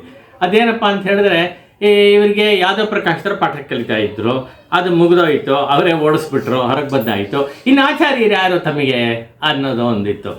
ಆವಾಗ ಅವ್ರೇನು ಮಾಡಿದ್ರು, ತಿರುಕಚ್ಚಿನಂಬಿಗಳೇ ಆಚಾರ್ಯರು ಅಂಥೇಳಿ ತುಂಬ ಸಲ ಹೇಳ್ತಾ ಇದ್ರು, ತಾವೇ ಆಚಾರ್ಯರು, ತಾವೇ ನನಗೆ ಇದು ಚಕ್ರಾಂಕನೆಲ್ಲ ಮಾಡಬೇಕು ಅಂತ ಬೇರೆ ಹೇಳ್ತಾ ಇದ್ದಾರೆ. ಆದರೆ ಅವರು ಒಪ್ಕೋತಾ ಇಲ್ಲ. ಅಯ್ಯೋ, ನಾನು ಅದೆಲ್ಲ ಮಾಡೋಕ್ಕಾಗಲ್ಲಪ್ಪ, ನನಗೆ ಯೋಗ್ಯತೆ ಇಲ್ಲ, ನಾನು ಅಬ್ರಾಹ್ಮಣ, ನಾನು ಮಾಡೋಕ್ಕಾಗಲ್ಲ, ನೀ ಶುದ್ಧ ಬ್ರಾಹ್ಮಣ, ನಿನಗೆ ನಾನು ಮಾಡೋಕ್ಕಾಗತ್ತೆ ಇಲ್ಲ ಆದರೂ ಅಂಥೇಳಿ ಅವ್ರು ನಿರಾಕರಿಸ್ತಾ ಇದ್ದಾರೆ, ಮಾತಾಡ್ತಾ ಇಲ್ಲ. ಹಾಗೆ ಹೇಳಿಬಿಟ್ಟು ಬೇಡ ಅಂತಿದ್ದಾರೆ ಇವರು. ಹಾಗಾದರೆ ಯಾರು ನನಗೆ ಆಚಾರ್ಯರು ಅನ್ನೋ ಗೊತ್ತಾಗದೆ ನಾನು ಯಾರನ್ನು ಆಶ್ರಯಿಸಬೇಕು ಅಂತ ಒಂದು ಪ್ರಶ್ನೆ ಮನಸ್ಸಲ್ಲಿ ಇರುತ್ತೆ ಇವರಿಗೆ. ಅದಕ್ಕೆ ಸ್ಪಷ್ಟವಾಗಿ ಎಲ್ಲ ಕಲ್ಯಾಣ ಗುಣ ಪರಿಪೂರ್ಣರಾಗಿರುವಂಥ ಪೆರಿನಂಬಿಗಳಿದಾರಲ್ಲ, ಅವರನ್ನೇ ಆಶ್ರಯಿಸು, ಅವರನ್ನೇ ಆಚಾರ್ಯರಾಗಿ ಸ್ವೀಕರಿಸು ಎಂಬುದಾಗಿ ಹೇಳ್ಬಿಡ್ತಾರೆ. ಇವ್ರಿಗೆ ಬಹಳ ಖುಷಿಯಾಗ್ಬಿಡುತ್ತೆ. ಯಾರಿಗೆ? ತಿರುಕಚ್ಚಿನಂಬಿಗಳಿಗೂ ಖುಷಿ ಆಗುತ್ತೆ ಒಂಥರ. ಯಾಕೆಂತೇಳಿ ಇಲ್ಲೇ ರಾಮಾನುಜ ಪೀಡಿಸ್ತಾ ಇದ್ದಾರೆ, ನೀವೇ ಆಚಾರ ಆಗಬೇಕು. ಅದು ಇವರು ನನಗೆ ಆಗಲ್ಲ, ಬೇಡ ನನಗೆ ಆ ಸಾಮರ್ಥ್ಯ ಇಲ್ಲ ಅಂತ ಹೇಳ್ತಿದ್ದಾರೆ. ಹಾಗಾಗಿ ಭಗವಂತನ ಕಡೆಯಿಂದಲೇ ಬಂದ್ಬಿಡ್ತು, ಇಲ್ಲಪ್ಪ ಪೆರಿನಂಬಿಗಳೇ ಆಚಾರ್ಯರು ಅಂತ ಹೇಳಿದ್ರಿಂದ ಒಂಥರ ತಿರುಕಚ್ಚಿನಂಬಿಗಳಿಗೆ ರಿಲೀಫ್ ಸಿಕ್ಕದಂಗೆ ಆಯಿತು. ಅದು ಇಷ್ಟೆಲ್ಲ ಕೇಳಿ ರಾಮಾನುಜರಿಗೆ ಭಾಳ ಖುಷಿಯಾಗ್ಬಿಡುತ್ತೆ. ಎಷ್ಟು ಅಂತ ಹೇಳಿದ್ರೆ ಇವಾಗ ಜಂಪಿಂಗ್ ಜಾಯ್ ಅಂತ, ಹಾಗೆ ಅವರು ಕುಣಿದಾಡ್ತಾ ಇದ್ರಂತೆ. ಉತ್ತರ ಸಿಕ್ಬಿಡ್ತು ಅಂತ ಪ್ರಶ್ನೆಗಳಿಗೆಲ್ಲ ಅಂಥೇಳಿ ತುಂಬ ಸಮಾಧಾನ ಪಟ್ಕೊಂಡ್ರು ಅಂಥೇಳಿ ಹೇಳ್ತೀವಿ. ಇದನ್ನೇ ಬೇಸಿಸ್ ಆಗಿ ಇಟ್ಕೊಂಡು ಮುಂದೆ ಅವರು ಸಿದ್ಧಾಂತವನ್ನು ಮಾಡೋದಕ್ಕೆ ಇದು ತುಂಬ ಸಹಾಯವಾಯಿತು, ಮಾಡಿದ್ರು ಅಂತ ಹೇಳ್ತಾರೆ. ಅದರಿಂದ ಈ 5 ಪ್ರಶ್ನೆಗಳು ಮತ್ತು 6ನೇದು ಎಲ್ಲವೂ ಕೂಡ ಅವರಿಗೆ ತುಂಬ ಇದಾಯಿತು, ಅನುಕೂಲವಾಯಿತು ಅಂತ. ಸರಿ, ಇಷ್ಟಾದ ಮೇಲೆ ಕೊನೆಯ ಪ್ರಶ್ನೆಗೆ ಆನ್ಸರ್ ಸಿಕ್ಬಿಡ್ತಲ್ಲ ಅವರಿಗೆ. ಪೆರಿನಂಬಿಗಳನ್ನೇ ಹಿಡಿಬೇಕು, ಅವ್ರನ್ನೇ ಆಶ್ರಯಿಸಬೇಕು ಅಂತ. ಹಾಗಾಗಿ ತಕ್ಷಣ ಏನು ಮಾಡ್ತಾರೆ, ಪೆರಿನಂಬಿಗಳನ್ನ ಹುಡ್ಕೊಂಡು ಅವ್ರ ಶ್ರೀರಂಗಕ್ಕೆ ಹೋಗೋಣ ಅಂಥೇಳಿ ಹೊರಟ್ಬಿಡ್ತಾರೆ. ಇವರು ಇದ್ದಕ್ಕಿದ್ದಾಗೆ ಶ್ರೀರಂಗಕ್ಕೆ ಹೊರಡಬೇಕು. ಕಾಂಚೀಪುರದ ಏನು ಹತ್ತಿರ ಇಲ್ಲ, ಅದು ತುಂಬ ದೂರ ಇದೆ. ಸುಮಾರು ನಾವು ಹಿಂದೆ ಹೇಳಿದಾಗೆ 280 ಕಿಲೋಮೀಟರ್ 300 ಕಿಲೋಮೀಟರ್ ಹತ್ತಿರ ಇದೆ. ಅದು ಹೊರಡಬೇಕು ಅಂತ ಹೊರಟ್ಬಿಡ್ತಾರೆ. ಹಿಂದೆನೇ ಒಂದು ಸಲ ಯಾಮನಾಚಾರ್ಯ ನೋಡಬೇಕು ಅಂಥೇಳಿ ಹೊರಟಾಗ ಇವ್ರ ಮನೇಲಿ ಹೇಳ್ದೆ ಹೋಗಿದ್ದಕ್ಕೆ ಚೆನ್ನಾಗಿ ಬೈಸ್ಕೊಂಡಿದ್ದಾರೆ, ಜಗಳ ಆಗಿದೆ. ಆದರೆ ಅದನ್ನೂ ಕೇರ್ ಮಾಡದೆ ಈಗ ತಿರುಕಚ್ಚಿನಂಬಿಗೆ ಜ್ಞಾಪಿಸ್ತಾರೆ. ಮನೆಯಲ್ಲಿ ಹೇಳ್ಬಿಟ್ಟು ಹೋಗ್ಬೇಕು, ಅಷ್ಟು ದೂರ ಪ್ರಯಾಣ ಮಾಡಬೇಕಾದ್ರೆ ಹೇಳೋದು ಬೇಡವಾ ಅಂತ ಹೇಳ್ತಿದ್ದಾರೆ. ಇಲ್ಲ ಇದು ದೈವ ಕಾರ್ಯ, ಇದಕ್ಕೆ ಯಾವೊಂದು ತಡೆ ಆಗಬಾರ್ದು, ಬೇಗ ಮಾಡಬೇಕು, ನಿಧಾನ ಮಾಡಬಾರ್ದು ಅಂತ ಅಷ್ಟು ಒಂಥರ ತೀವ್ರತೆ ಇತ್ತು ಅವರಿಗೆ. ಅಂದರೆ ಪಾಠ ಮಾಡಿಸ್ಕೋಬೇಕು, ನಾನು ಗುರುಗಳನ್ನು ಆಶ್ರಯಿಸಬೇಕು ಅನ್ನೋದ್ರ ಕಡೆ ತುಂಬ ತೀವ್ರತೆ ಇತ್ತು. ಹಾಗಾಗಿ ಸಮಯ ವ್ಯರ್ಥವಾಗಬಾರ್ದು. ಅದಕ್ಕೆ ತುಂಬ ಶ್ಲೋಕಗಳೆಲ್ಲ ಹೇಳ್ತಾರೆ. ಶ್ಲೋಕ ಏನಪ್ಪ ಅಂತ ಹೇಳಿದ್ರೆ, ಮನುಷ್ಯನ ಆಯುಸ್ಸು ಅನ್ನೋದು ಗಟ್ಟಿ ಇಲ್ಲ, ಎಷ್ಟು ದಿವಸ ಇರ್ತಾನೋ ಏನೋ ಗೊತ್ತಾಗಲ್ಲ, ಹೇಳ್ಕೊಡೋರ ಬಗ್ಗೆ ಗೊತ್ತಿಲ್ಲ, ಕಲಿಯೋರ ಬಗ್ಗೆನೂ ಗೊತ್ತಿಲ್ಲ. ಯಾಕೆಂದರೆ ಈ ಯಾಮನಾಚಾರ್ಯರನ್ನು ಹಾಗೆ ನಂಬ್ಕೊಂಡು ಹೋದಾಗ ಪಾಪ ಅವರು ಪರಂಪರಿಸ್ಬಿಟ್ಟಿದ್ರು ಅಷ್ಟರೊಳಗೆ. ಅದರಿಂದ ಯಾವುದನ್ನು ಅನಿಶ್ಚಿತವಾದದ್ದು, ಅದರಿಂದ ವಿಳಂಬ ಮಾಡಬಾರ್ದು, ತಕ್ಷಣ ಹೊರಡಬೇಕು ಅಂಥೇಳಿ ಮತ್ತೆ ಮನೆಯಲ್ಲಿ ಹೇಳಲಿಲ್ಲ. ಇವರ ಪಾಡಿಗೆ ಇವರು ಹೊರಡ್ತಾರೆ. ಆಯಿತು, ಪರವಾಗಿಲ್ಲ. ಇವರು ಹೋಗ್ತಾ ಇದ್ದಾರೆ ಇಲ್ಲಿಂದ ಪೆರಿನಂಬಿಗಳನ್ನು ಆಶ್ರಯಿಸಬೇಕು ಅಂಥೇಳಿ. ಪೆರಿನಂಬಿಗಳು ರಾಮಾನುಜಿಗೆ ಇದೆಲ್ಲ ಮಾಡಬೇಕು ಅಂಥೇಳಿ ಪಂಚ ಸಂಸ್ಕಾರ ಮಾಡಬೇಕು ಅಂಥೇಳಿ ಅವ್ರು ಅಲ್ಲಿಂದ ಇಲ್ಲಿ ಈ ಕಡೆ ಬರ್ತಾ ಇದ್ದಾರೆ. ಚೆನ್ನಾಗಿದೆ, ಇಬ್ರಿಗೂ ಒಂದೇ ಐಡಿಯಾ ಇದೆ, ಇಬ್ಬರು ಆಪೋಸಿಟ್ ಡೈರೆಕ್ಷನ್ ಬರ್ತಾ ಇದ್ದಾರೆ, ಬಂದು ಒಟ್ಟಿಗೆ ಸೇರ್ತಾರೆ, ಎಲ್ಲಪ್ಪ ಸೇರ್ತಾರೆ ಅಂತ ಹೇಳಿದ್ರೆ ಮಧುರಾಂತಕಂ ಅನ್ನೋ ಒಂದು ಊರಲ್ಲಿ ಇಬ್ಬರು ಮೀಟ್ ಮಾಡ್ತಾರೆ. ಅಕಸ್ಮಾತಾಗಿ ಮೀಟ್ ಮಾಡಿದ್ರು. ಮಧುರಾಂತಕಕ್ಕೆ ಅವರು ಬಂದಿರ್ತಾರೆ, ಬಂದು ನದಿ ತೀರದಲ್ಲಿ ಅಲ್ಲಿ ಕೊಳದ ತೀರದಲ್ಲಿ ಕಟ್ಟೆಯಲ್ಲಿ ಇರ್ತಾರೆ, ಇವರು ಕೂಡ ಅಲ್ಲಿ ಬರ್ತಾರೆ, ಇಬ್ಬರು ನೋಡಿದಾಗ ಬಹಳ ಖುಷಿ ಆಗ್ಬಿಡುತ್ತೆ ಅವರಿಗೆ. ಏನು ಕುಂಬಳಪ್ಪ ಅವರದೇ ಇವನ್ ಕುರಿಕೆ ಬಂದದೆ ಅಂತ ಹೇಳೋ ಹಾಗೇನೇ ಎಸೆನ್ಷಿಯಲಿ ಇದು. ಹಾಗೆ ಮಾಡಿ ತುಂಬ ಖುಷಿ ಆಗ್ಬಿಡುತ್ತೆ ಅವರಿಗೆ. ಇವ್ರ ಪರಿಚಯ ಇರುತ್ತೆ, ಅವರು ಕೂಡ ರಾಮಾನುಜರು ನೋಡಿದ್ದಾರೆ, ರಾಮಾನುಜರು ಪೆರಿನಂಬಿಗೆ ನೋಡಿದ್ದಾರೆ, ಅಂದರೆ ಇಬ್ರಿಗೂ ಪರಿಚಯ ಇರೋದ್ರಿಂದ ಅದರಲ್ಲೇನು ಪ್ರಾಬ್ಲಮ್ ಏನಿಲ್ಲ. ಮಾಡಿದಾಗ ಹೀಗೆ ಹೇಳ್ತಾರೆ ಯಾತಕ್ಕೋಸ್ಕರ ಏನು ಅಂತ ಹೇಳ್ತಾರೆ. ಇವ್ರಿಗೆ ತುಂಬ ಖುಷಿ ಆಯಿತು, ನಾನು ಅದೇ ಉದ್ದೇಶದಿಂದ ಬರ್ತಾ ಇದ್ದೀನಿ, ವರದನೇ ನನಗೆ ಅನುಗ್ರಹ ಮಾಡಿದ್ದಾನೆ, ತಾವೇ ನನಗೆ ಆಚಾರ್ಯರಾಗಬೇಕು ಅಂತ ಹೇಳಿದಾಗ ಆಯ್ತಪ್ಪ ಆಗಲಿ ಮಾಡೋಣ ಅಂಥೇಳಿ, ಸರಿ ಹೋಗೋಣ ಕಾಂಚೀಪುರಕ್ಕೆ ಹೋಗ್ಬಿಟ್ಟು ಅಲ್ಲೇ ಮಾಡೋಣ. ಇಲ್ಲ ಬೇಡ, ಇದೆಲ್ಲ ಇಂಜಾರ ಮಾಡಬಾರ್ದು, ಇರೋ ಜಾಗದಲ್ಲೇ ಆಗಬೇಕು ಅಂಥೇಳಿ ಅಲ್ಲೇ ಸಮಾಶ್ರಣ ಆಗಬೇಕು ಅಂಥೇಳಿ ಹಿಡಿತಾರೆ. ಆಯಿತು ಮಾಡೋಣ ಅಂಥೇಳಿ ಒಂದು ಹೋಮ ಎಲ್ಲ ಮಾಡ್ತಾರೆ. ಪಂಚ ಸಂಸ್ಕಾರ ಅಂತ ಮಾಡ್ತಾರೆ. ಪಂಚ ಸಂಸ್ಕಾರ ಅಂತ ಹೇಳಿದ್ರೆ 5 ಅಂಗಗಳಿರುತ್ತೆ. ಅದರಲ್ಲಿ ಒಂದು ತಾಪ ಸಂಸ್ಕಾರ ಅಂತ. ಸುಮ್ಮನೆ ಇದನ್ನು ಹಿಂದೆ ಕೇಳಿರಬಹುದು ಎಲ್ಲರೂ, ಆದರೂ ಕೂಡ ಒಂದು ಸಲ ಜ್ಞಾಪಿಸ್ಕೊಳ್ಳೋಣ ಪ್ರಾಸಂಗಿಕವಾಗಿ. ತಾಪ ಸಂಸ್ಕಾರ ತಾಪ ಅಂದರೆ ಶಂಖಚಕ್ರದ ಮುದ್ರೆಗಳನ್ನು ಈ ತೋಳಿನಲ್ಲಿ ಒತ್ತೋದು. ಚೆನ್ನಾಗಿ ಕಾಯಿಸ್ಬಿಟ್ಟು ಹೋಮ ಮಾಡಿ ಅದ್ರಲ್ಲಿ ಕಾಯಿಸ್ಬಿಟ್ಟು ಆ ಮುದ್ರೆ ಇಲ್ಲಿ ಒತ್ತಾರೆ. ಹಿಂಗೆ ಒತ್ತಿ ತೆಗೆದರೆ ಅದು ಮಾರ್ಕ್ ಹಾಗೇ ಇರುತ್ತೆ, ಹಾಗೆ ಇದ್ದು ಎಷ್ಟೋ ವರ್ಷಗಳು ಹಾಗಿರುತ್ತೆ, ಚೆನ್ನಾಗಿ ಕಾಣ್ತಾರೆ. ಅಂದರೆ ಭಗವಂತನ ಚಿಹ್ನೆಗಳನ್ನು ನಾನು ನನ್ನ ದೇಹದಲ್ಲಿ ಹೊತ್ಕೊಂಡಿದ್ದೀನಿ ಅಂತ, ಅವನ ರೂಪ ನನ್ನಲ್ಲಿದೆ ಅನ್ನೋ ಒಂದು ಭಾವನೆಯಲ್ಲಿ ಇನ್ನು ಮುಂದಿನ ಕೆಲಸಗಳೆಲ್ಲ ಮಾಡಬೇಕು ಎಂಬುದಾಗಿ ಒಂದು ಪರಂಪರೆಯಲ್ಲಿ ಬಂದಿರೋದು. ಅದಕ್ಕೆ ತಾಪ ಸಂಸ್ಕಾರ ಅಂತ ಹೇಳ್ತಾರೆ. ನೆಕ್ಸ್ಟ್ ಪುಂಡ್ರ ಸಂಸ್ಕಾರ. ಪುಂಡ್ರ ಸಂಸ್ಕಾರ ಅಂತ ಹೇಳಿದ್ರೆ ಊರ್ಧ್ವ ಪುಂಡ್ರವನ್ನು ಧರಿಸ್ಕೊಂಡಿರ್ತಾನೆ, ಬರೀ ಹಣೆಯಲ್ಲಿ ಮಾತ್ರ ಧರಿಸ್ಕೊಂಡಿರ್ತಾನೆ ಅಲ್ಲಿವರೆಗೂ. ಈ ಸಂಸ್ಕಾರ ಆದಮೇಲೆ ಸಮಾಶಯಣ ಅಂತ ಆದಮೇಲೆ ಇದನ್ನು 12 ಪುಂಡ್ರಗಳು, 12 ಸ್ಥಾನಗಳು, 12 ಸ್ಥಾನಗಳಲ್ಲೂ ಕೂಡ ಈ ಊರ್ಧ್ವ ಪುಂಡ್ರನ್ನು ಧರಿಸುವಂಥ ಒಂದು ಯೋಗ್ಯತೆ ಅಥವಾ ಒಂದು ಇದು ಅವತ್ತು ಇನಿಷಿಯೇಷನ್ನು ಅವತ್ತು ಬರುತ್ತೆ ಅಂತ, ಅದನ್ನು ಪುಂಡ್ರ ಸಂಸ್ಕಾರ ಅಂತ ಹೇಳ್ತಾರೆ. ಹಾಗೆ ನಾಮ ಸಂಸ್ಕಾರ. ನಾಮ ಅಂತ ಹೇಳಿದ್ರೆ ಒಂದು ಹೊಸದಾಗಿ ಒಂದು ಹೆಸರನ್ನು ಇಡ್ತಾರೆ, ಅದಕ್ಕೆ ದಾಸನಾಮ ಅಂತ ಹೇಳ್ತಾರೆ. ಒಂದು ಹೊಸ ಹೆಸರನ್ನು ಕೊಟ್ಟು ದಾಸ ಅಂತ ಸೇರಿಸ್ಕೋತಾರೆ, ರಂಗದಾಸ ಅಂತ ಅಥವಾ ಇವನು ರಾಮಾನುಜದಾಸ ಅಂತಲ್ಲ, ಹೀಗೆ ಏನು ಹೆಸರು ಕೊಡ್ತಾರೋ ಅವನಿಗೆ ಆವತ್ತಿನ ದಿವಸ ಅದ್ರ ಜೊತೆ ದಾಸ ಅಂತ ಸೇರಿಸ್ತಾರೆ. ಅಥವಾ ಇವನ ಹೆಸರೇ ಏನಿದೆಯೋ ಅದರ ಜೊತೆಗೆ ದಾಸ ಅಂತ ಸೇರಿಸೋ ಉಂಟು. ಹೊಸ ಹೆಸರು ಕೊಡಬೇಕು ಅಂತೇನೂ ಇಲ್ಲ, 2 ಥರವೂ ಉಂಟು. ಹಾಗೆ ಮಾಡಿದಾಗ ಅದನ್ನು ದಾಸ ಅಂತ ಸೇರಿಸ್ಕೊಳ್ಳೋದು ಭಗವಂತನ ದಾಸನಾಗಿದ್ದೀನಿ ನಾನು ಅನ್ನೋದನ್ನು ಸದಾ ಕಾಲದಲ್ಲೂ ಕೂಡ ಅವನು ಸ್ಮರಿಸ್ತಾನೇ ಇರಬೇಕು ಅನ್ನೋದು. ಯಾಕೆಂದರೆ ಇವನು ಶರಣಾಗತನಾಗಿದ್ದಾನೆ ಭಗವಂತನಿಗೆ, ಆ ಒಂದು ಸ್ಪಿರಿಟ್ನಲ್ಲಿ ನಾನು ಕೆಲಸ ಮಾಡ್ತೀನಿ ಅನ್ನೋ ಒಂದು ಮನಸ್ಸು ಇವನಿಗೆ ಸದಾಕಾಲ ಚೆನ್ನಾಗಿ ಊರಿರಬೇಕು ಅನ್ನೋಕ್ಕೋಸ್ಕರ ಆ ದಾಸನಾಮವನ್ನು ಕೊಡ್ತಾರೆ. ಆಮೇಲೆ ಮಂತ್ರೋಪದೇಶ ಮಾಡ್ತಾರೆ, ಮಂತ್ರ ಸಂಸ್ಕಾರ ಅಂತಂದು. ಆ ಮಂತ್ರದಲ್ಲಿ ಅಷ್ಟಾಕ್ಷರಿ ಮಂತ್ರ, ಓಂ ನಮೋ ನಾರಾಯಣಾಯ ಅಂಥೇಳಿ ಅಷ್ಟಾಕ್ಷರಿ ಜಪವನ್ನು ಹೇಳ್ಕೊಡ್ತಾರೆ, ಮಂತ್ರವನ್ನು ಹೇಳ್ಕೊಡ್ತಾರೆ. ಮಂತ್ರರೂಪವಾಗಿರುತ್ತೆ, ಸ್ವರಗಳೆಲ್ಲ ಉಂಟದಕ್ಕೆ, ಅದೊಂದು. ಆಮೇಲೆ ದ್ವಯಮಂತ್ರ ಅಂತ, ದ್ವಯಮಂತ್ರ. ಆಮೇಲೆ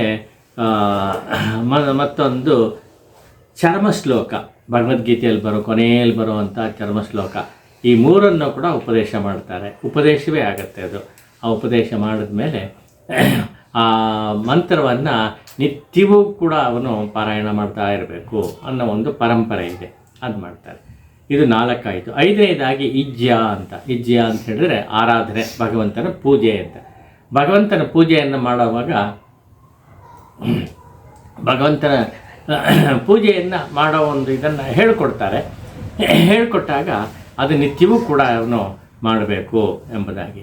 ಇದು 5 ಕೂಡ ಯಾವತ್ತು ಮಾಡಿಕೊಡ್ತಾರೋ ಆಚಾರ್ಯರಿಂದ ಬರುತ್ತೆ. ಬಂದದ್ದಕ್ಕೆ ಸಮಾಶ್ರಯಣ ಅಂತ ಹೇಳುತ್ತೆ ಹೆಸರು, ಅಥವಾ ಪಂಚ ಸಂಸ್ಕಾರ ಎಂಬುದಾಗಿ. ಇದು ಶ್ರೀ ವೈಷ್ಣವರಿಗೆ ಬಹಳ ಮುಖ್ಯವಾದ ಒಂದು ವಿಷಯವಾಗುತ್ತೆ, ಸಂಸ್ಕಾರವಾಗುತ್ತೆ. ಇದನ್ನು ಅವಶ್ಯವಾಗಿ ಮಾಡಿಕೊಂಡಿರಬೇಕು ಅಂತ ಈಗಲೂ ಕೂಡ ಅದನ್ನು ಮಾಡ್ತಾರೆ. ಅದನ್ನು ಎಲ್ರಿಗೂ ಮಾಡಿಸ್ಬೋದು. ಶ್ರೀ ವೈಷ್ಣವರು ಅಂತ ಹೇಳಿದ್ರೆ ಯಾರು ಈ ಸಂಸ್ಕಾರವನ್ನು ಮಾಡ್ಕೋತಾರೋ ಅವರೆಲ್ಲ ಶ್ರೀ ವೈಷ್ಣವರು ಅಂತಲೇ ಹೆಸರು. ಅಂದರೆ ಶ್ರೀ ಸಮೇತನಾದ ನಾರಾಯಣನೇ ಪರದೈವ ಅಂತ ನಂಬಿ ಅವನಲ್ಲಿ ಶರಣಾಗತಿ ಯಾರು ಮಾಡ್ಕೋತಾರೋ ಅವರೆಲ್ಲರೂ ಕೂಡ ಶ್ರೀ ವೈಷ್ಣವರು ಅಂತ. ಅದಕ್ಕೆ ಬ್ರಾಹ್ಮಣರು, ಕ್ಷತ್ರಿಯ, ವೈಶ್ಯರು, ಶೂದ್ರರು ಅದೆಲ್ಲ ಏನೂ ಇಲ್ಲ. ಇವನ್ ಫಾರಿನರ್ಸ್ಗೂ ಕೂಡ ಮಾಡ್ತಾರೆ. ಈ ಪರಂಪರೆಯಲ್ಲಿ ಈಗಲೂ ಕೂಡ ಆಚಾರ್ಯರು, ಮಠದ ಆಚಾರ್ಯರು ಮಾಡ್ತಾರೆ, ಅದನ್ನು ಮಾಡಿಸ್ಕೊಡ್ತಾರೆ. ಅದರಲ್ಲಿ ಏನು ತೊಂದರೆ ಇಲ್ಲ, ಎಲ್ಲರಿಗೂ ಉಂಟು ಅದು ಅನ್ನೋದನ್ನು ನಾವು ಜ್ಞಾಪಕ ಇಟ್ಕೋಬೋದು. ಇಷ್ಟಾಯಿತು. ಇಷ್ಟಾದ ಮೇಲೆ ಭಗವದ್ ರಾಮಾನುಜರಿಗೆ ತುಂಬ ಸಂತೋಷ ಆಗೋಯಿತು, ಒಂದು ಕೆಲಸ ಆಯಿತು ಅಂತ. ಸರಿ, ಪಾಠ ಮಾಡಿಸ್ಕೋಬೇಕಲ್ಲ, ಅದಕ್ಕೋಸ್ಕರ ತಾವೇ ಬಂದು ನನಗೆ ಪಾಠಗಳೆಲ್ಲ ಮಾಡಬೇಕು ಅಂಥೇಳಿ ಕರೀತಾರೆ. ನಮ್ಮ ಮನೆಗೆ ಬಂದುಬಿಡಿ ಅಂಥೇಳಿ ಅವ್ರನ್ನೂ ಕರ್ಕೊಂಡು ಇದಕ್ಕೆ ಕಾಂಚೀಪುರಕ್ಕೆ ಬರ್ತಾರೆ. ತಮ್ಮ ಮನೆಗೆ ಬಂದು ಅವ್ರನ್ನ ತಮ್ಮ ಮನೆಯಲ್ಲೇ ಇರಿಸ್ಕೋತಾರೆ. ಅವ್ರನ್ನ ಪೆರಿನಂಬಿಗಳನ್ನು ಮತ್ತು ಅವ್ರ ಮನೆಯವರು ವಿಜಯ ಅವ್ರನ್ನ ಇಬ್ಬರನ್ನು ಕೂಡ ತಮ್ಮ ಮನೆಯಲ್ಲೇ ಇರಿಸ್ಕೋತಾರೆ. ಮಾಡಿಲಿ ಒಂದು ಜಾಗ ಕೊಟ್ಟಿರ್ತಾರೆ, ಅವರಲ್ಲಿ ಉಳ್ಕೊಂಡಿರ್ತಾರೆ ಅಂತ. ನಿತ್ಯವೂ ಕೂಡ ಇವರು ಅಲ್ಲಿ ಹೋಗೋದು, ಅವ್ರ ಹತ್ರ ಪಾಠ ಮಾಡಿಸ್ಕೊಳ್ಳೋದು, ಅಥವಾ ಅವ್ರ ಕೆಳಗಡೆ ಬರ್ತಾರೆ, ಪಾಠ ಮಾಡ್ತಾರೆ. ಪಾಠದಲ್ಲಿ ತುಂಬ ಸಮಯ ಕಳೀತಾರೆ. ಅವ್ರ ಪಾಠ ಆ ಸಮಯದಲ್ಲಿ ಮಾಡ್ತಾ ಇದ್ದೇನೆ ಹೇಳಿದ್ರೆ ನಾರಾಯಣ ದಿವ್ಯ ಪ್ರಬಂಧಗಳು. ಆ ಪ್ರಬಂಧಗಳೆಲ್ಲ ಹೇಳಿಕೊಟ್ಟು ಅದಕ್ಕೆ ಅರ್ಥವನ್ನು ಹೇಳಿ ಇದೆಲ್ಲ ಅವರು ಕಲ್ತಿರ್ತಾರೆ. ಯಾರು ಯಾಮನಾಚಾರ್ಯರಿಂದ ತುಂಬ ಕಲ್ತಿರ್ತಾರೆ. ಅದು ಚೆನ್ನಾಗಿ ಅಭ್ಯಾಸನೂ ಆಗಿರುತ್ತೆ ಅವರಿಗೆ. ಒಂದು ಇವರು ಕೂಡ ತಿರುಕಚ್ಚನೆಂಬಿಗಳು ಹೇಳ್ತಾ ಇದ್ರು. ಅವರು ಕೆಲವು ಪಾಶ್ರಗಳು ಹೇಳಿ ಒಂಥರ ರಾಗವಾಗಿ ಹೇಳ್ತಾ ಇದ್ರು, ಅದೊಂದು ಮಾಡ್ತಾ ಇದ್ರು. ಅರ್ಥದ ಕಡೆ ತುಂಬ ಆಳವಾದ ಅರ್ಥ ಅಂತಲ್ಲ, ಒಂಥರ ಸೂಪರ್ಫಿಷಿಯಲ್ ಆಗಿ ಒಂದು ಅರ್ಥ ಹೇಳ್ತಿದ್ರು. ಅದೆಲ್ಲ ಇವರು ಚೆನ್ನಾಗಿ ಕಲಿತು ಇದು ಮಾಡ್ಕೊಂಡಿದ್ರು. ಅದರ ಜೊತೆಗೆ ಈಗ ಇವರು ಹೇಳ್ಕೊಡ್ತಾ ಇದ್ದಾರೆ, ಇದನ್ನೆಲ್ಲ ಕಲಿತಾ ಇದ್ದಾರೆ. ಕಲಿಯುವಾಗ ಇವರಿಗೆ ರಾಮಾನುಜರಿಗೆ ಹಿಂದೆ ನೋಡಿದ ಹಾಗೆ ಆಚಾರ್ಯರು ಅಂತ ಹೇಳೋದು ತುಂಬ ಭಕ್ತಿ, ತುಂಬ ಗೌರವ. ಆದ್ದರಿಂದ ಇವರು ಮನೆಯಲ್ಲೇ ಮಾಡಿಲ್ಲಿರೋದ್ರಿಂದ ಸದಾ ಕಾಲದಲ್ಲಿ ಶುಶ್ರೂಷೆ ಮಾಡೋದು ಅಂತ ಹೇಳಿದ್ರೆ ಅವರಿಗೆ ತುಂಬ ಪ್ರಿಯವಾದ ಕೆಲಸ. ಆದ್ದರಿಂದ ಯಾವಾಗ ಶುಶ್ರೂಷೆ ಮಾಡ್ತಾ ಇದ್ರು. ಅವ್ರಿಗೆ ಮಾಡೋ ಹಾಗೇನೆ ಅವ್ರ ಪತ್ನಿಗೂ ಮಾಡ್ತಾ ಇದ್ರು. ಅಂದರೆ ಗುರುಪತ್ನಿ ಸ್ಥಾನ ಇದೆಯಲ್ಲ, ತುಂಬ ದೊಡ್ಡ ಸ್ಥಾನ ಅದು. ಗುರುವಿಗೆ ಯಾವ ತರಹ ಮರ್ಯಾದೆ ಕೊಡ್ತಾರೋ ಅದೇ ತರಹ ಗುರು ಪತ್ನಿಗೂ ಕೊಡಬೇಕು ಅನ್ನೋ ಶಾಸ್ತ್ರ ಹೇಳುತ್ತೆ. ಅದರಿಂದ ಅವ್ರನ್ನೂ ಕೂಡ ಅಷ್ಟೇ ಗೌರವದಿಂದ, ಭಕ್ತಿಯಿಂದ ನೋಡ್ತಾ ಇದ್ರು ಅನ್ನೋದನ್ನು ಗಮನಿಸ್ತೀವಿ. ಇದೆಲ್ಲ ಒಂದು ಕಡೆ ನಡೀತಾ ಇದೆ. ಆದರೆ ಅಡುಗೆಯಲ್ಲಿ ಬಂದಾಗ ಇವರಿಬ್ಬರು ಸೇರ್ಕೋತಾರೆ.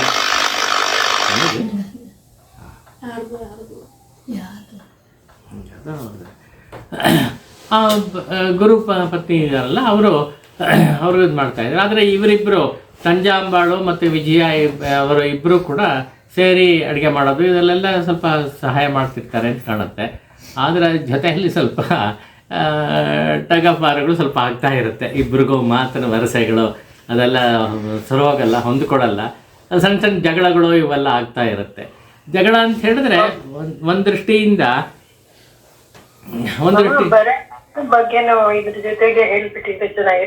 ಯಾವ್ದು ಹೇಳಿ, ಬರನ್ಯಾಸ ಅಂತಾರಲ್ಲ, ಅದನ್ನ ಆಮೇಲೆ ಹೇಳ್ತೀನಿ. ಅದು ಸಬ್ಜೆಕ್ಟ್ ಬೇರೆ ಆಗ್ಬಿಡುತ್ತೆ, ಬೇರೆ ಹೇಳೋಣ. ಇಲ್ಲಿ ಟ್ರೆಂಡ್ ಕಟ್ ಆಗ್ಬಿಡುತ್ತೆ, ಅದಕ್ಕೆ ಬೇಡ ಅಂತಷ್ಟೇ. ಸರಿ, ಇದು ಏನಾಯಿತು, ಇವರಿಬ್ಬರಿಗೂ ವಿಜಯ ಅನ್ನೋರು ಪೆರಿನಂಬಿಗಳ ಮನೆಯವರು ತುಂಬ ಸಾಧುಗಳು, ಸಾಧುಗಳು. ಆಮೇಲೆ ಹೆಚ್ಚು ಮಾತಾಡಲ್ಲ, ಇದು ಮಾಡಲ್ಲ, ಆ ಟೈಪ್ ಅವ್ರ ಸ್ವಭಾವ ಹಾಗೆ. ಆದರೆ ತಂಜಮಾಂಬಾಳು ಹಾಗಲ್ಲ. ಅವ್ರಿಗೇನು ಮನಸ್ಸು ತೋರುತ್ತೋ ಅದನ್ನು ಒಂಥರ ಔಟ್ಸ್ಪೋಕನ್ನು ಹೇಳಿಬಿಡ್ತಾರೆ. ಆಮೇಲೆ ಸ್ವಲ್ಪ ಅವ್ರಿಗೆ ಹಿಡಿಸದೇ ಇದ್ದರೆ ಸ್ವಲ್ಪ ಜಗಳಕ್ಕೂ ಬರ್ತಾರೆ, ಸ್ವಲ್ಪ ಸ್ಟ್ರಾಂಗಾಗಿ ಮಾತಾಡ್ತಾರೆ, ಆ ಟೈಪು. ಅದರಿಂದ ಇಬ್ಬರಿಗೂ ಹೊಂದ್ಕೊಳ್ಳಲ್ಲ, ಇದಾಗ್ತಾ ಇರುತ್ತೆ. ಮಧ್ಯೆ ಯಾವಾಗಲೂ ಒಂದ್ಸಲ ಈ ಸುಮಾರು ಒಂದು 6 ತಿಂಗಳಿದ್ದರು ಇವರು ಮನೆಯಲ್ಲಿ. ಮಧ್ಯೆ ಯಾವಾಗಲೂ ಒಂಥರ ತಿರುಕಚ್ಚನೆಂಬಿಗಳು ಪೆರಿನಂಬಿಗಳು ನೋಡಿದಾಗ ಕೇಳಿದ್ರು, ಹೇಗಿದೆ ಎಲ್ಲ ಮನೆಗಳೆಲ್ಲ ಹೇಗಿದೆ, ನಿಮ್ಗೆ ಅನುಕೂಲವಾಗಿದೆಯಾ, ಸಾಕಾಗಿದೆಯಾ, ಇದರ ಬೇರೆ ಮನೆ ನೋಡೋಣ ಅಂತ ಅವರೇ ಅರೇಂಜ್ ಮಾಡಿಕೊಡ್ತಾ ಇದ್ದಿದ್ದು. ಮನೆ ನೋಡೋಣ ಅಂತ ಕೇಳ್ತಾ ಇದ್ರು. ಅದಕ್ಕೆ ಇಲ್ಲ ನನಗೇನು ತೊಂದರೆ ಇಲ್ಲ, ತುಂಬ ಚೆನ್ನಾಗಿದೆ, ಮನೆಯೆಲ್ಲ ವಿಸ್ತಾರವಾಗಿದೆ, ಬೇಕಾದಷ್ಟು ಅನುಕೂಲಗಳಿದೆ, ನಮಗೇನು ತೊಂದರೆ ಇಲ್ಲ, ಚೆನ್ನಾಗೇ ಇದೆ. ಅದ್ರ ಜೊತೆಗೆ ರಾಮಾನುಜನ್ ಮನೇಲಿದ್ದೀವಿ ಅಂತ ಹೇಳಿದ್ರೆ ಅದೇ ನನಗೊಂದು ಖುಷಿ. ನಿತ್ಯವೂ ಕೂಡ ಅವನು ನೋಡ್ತಾ ಇರ್ಬೋದು, ನಿತ್ಯವೂ ಕೂಡ ಅವನು ಪಾಠ ಮಾಡೋದು ಅಂತ ಹೇಳೋದು ನನಗೆ ಭಾಳ ಸಂತೋಷವನ್ನು ಕೊಡ್ತಾ ಇದೆ.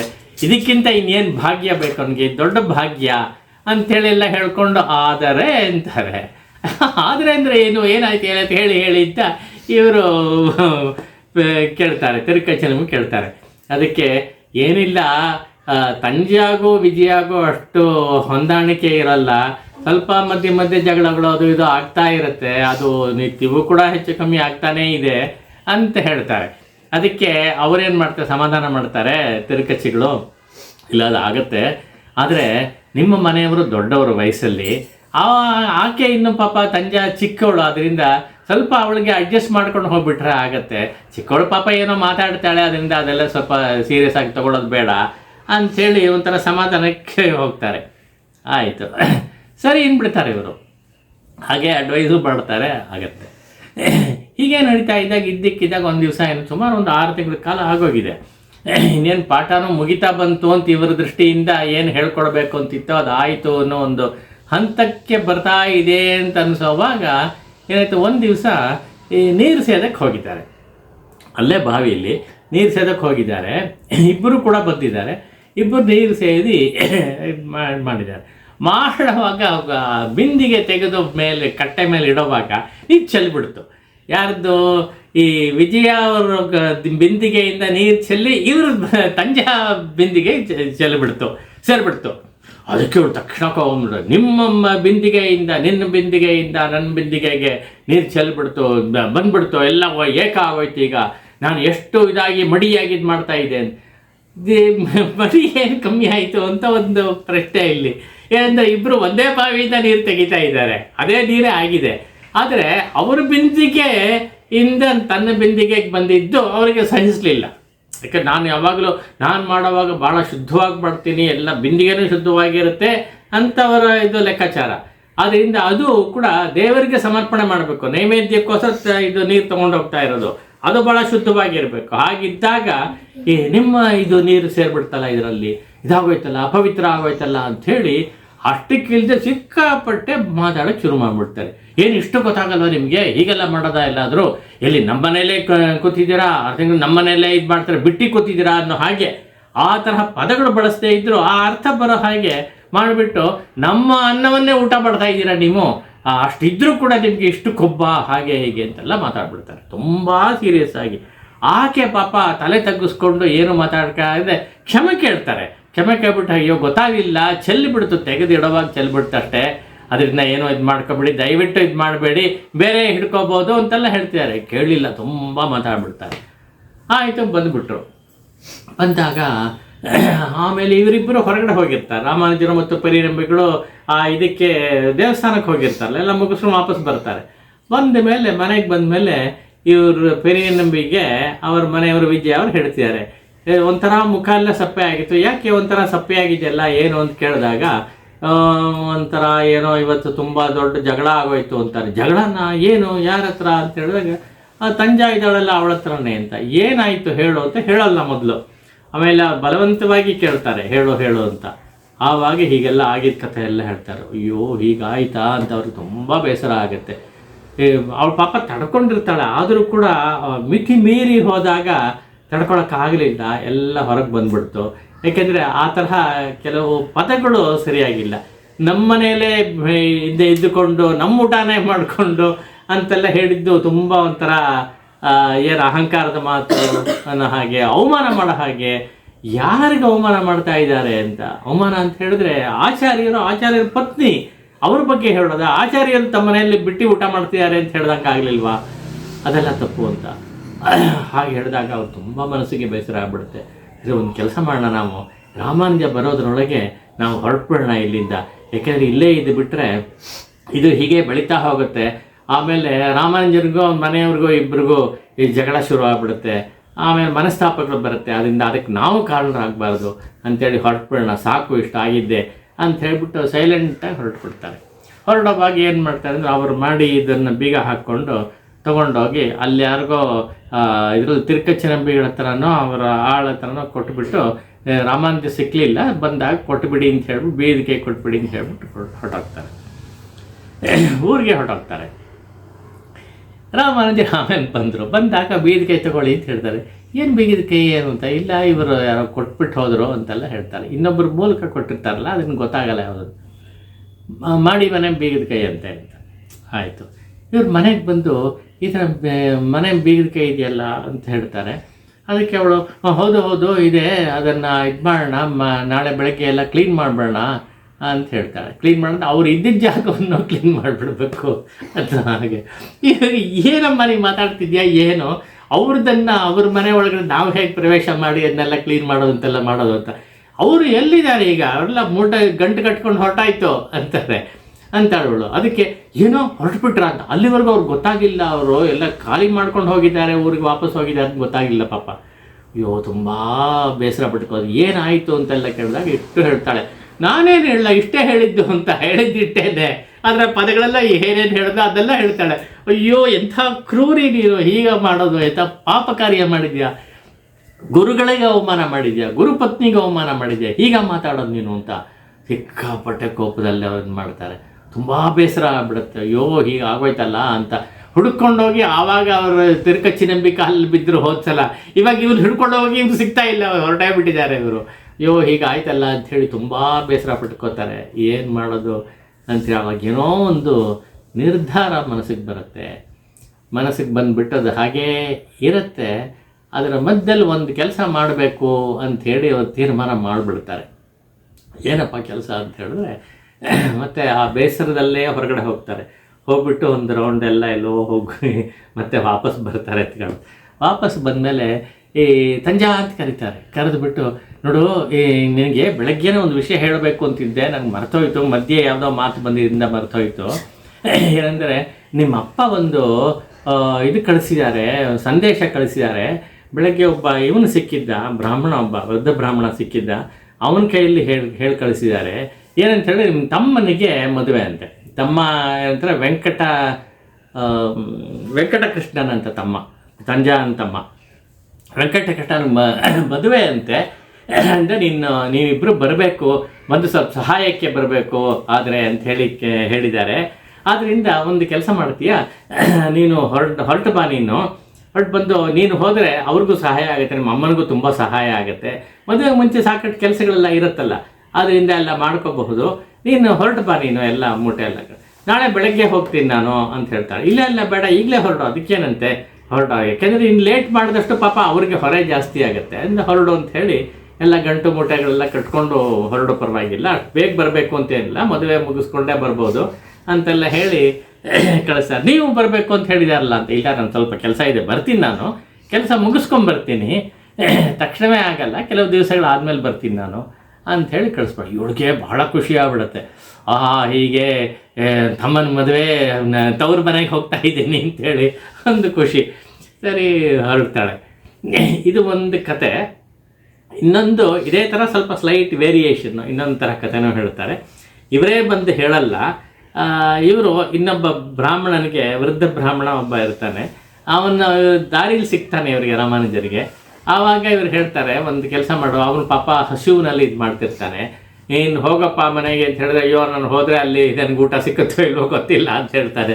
ಅದಕ್ಕೆ ಇವರು ಹೇಳ್ತಾರೆ, ಇಲ್ಲ ನಮ್ಮದು ಐಡಿಯಾ ಹೇಳ್ತೀನಿ, ಹಾಗೆ ಮಾಡು, ಅವಾಗ ನೀನು ಚೆನ್ನಾಗಿ ನೋಡ್ಕೋತಾರೆ, ಚೆನ್ನಾಗಿ ಊಟ ಸಿಕ್ಕತ್ತೆ ಅಂತ ಹೇಳ್ತಾರೆ. ಏನಪ್ಪ ಅಂತ ಹೇಳಿದ್ರೆ, ಅಲ್ಲೇ ಅಂಗಡಿಗೆ ಹೋಗ್ಬಿಟ್ಟು ಕೆಲವು ಪದಾರ್ಥಗಳು, ಎಲೆ, ಅಡಿಕೆ, ಹೂವು, ಹಣ್ಣು ಇದೆಲ್ಲ ತೊಗೊಂಡು, ಆಮೇಲೆ ಅರಿಶಿನ ಕುಂಕುಮ ಎಲ್ಲ ತೊಗೊಂಡು ಒಂದು ತಟ್ಟೆಯಲ್ಲಿ ಇಟ್ಕೊಂಡು, ನೀನು ಇದನ್ನು ತೊಗೊಂಡೋಗಿ ತಂಜಾಗೆ ಹೇಳು, ಏನಂದರೆ ಅವ್ರ ತಮ್ಮನಿಗೆ ಮದುವೆ ಗೊತ್ತಾಗಿದೆ, ಅದಕ್ಕೋಸ್ಕರ ಹೇಳಿದ್ದಾರೆ, ನಿಮ್ಮ ತಂದೆ ನನಗೆ ಹೇಳಿ ಕಳಿಸಿದ್ದಾರೆ ಅಂತ ಹೇಳ್ಬಿಡು.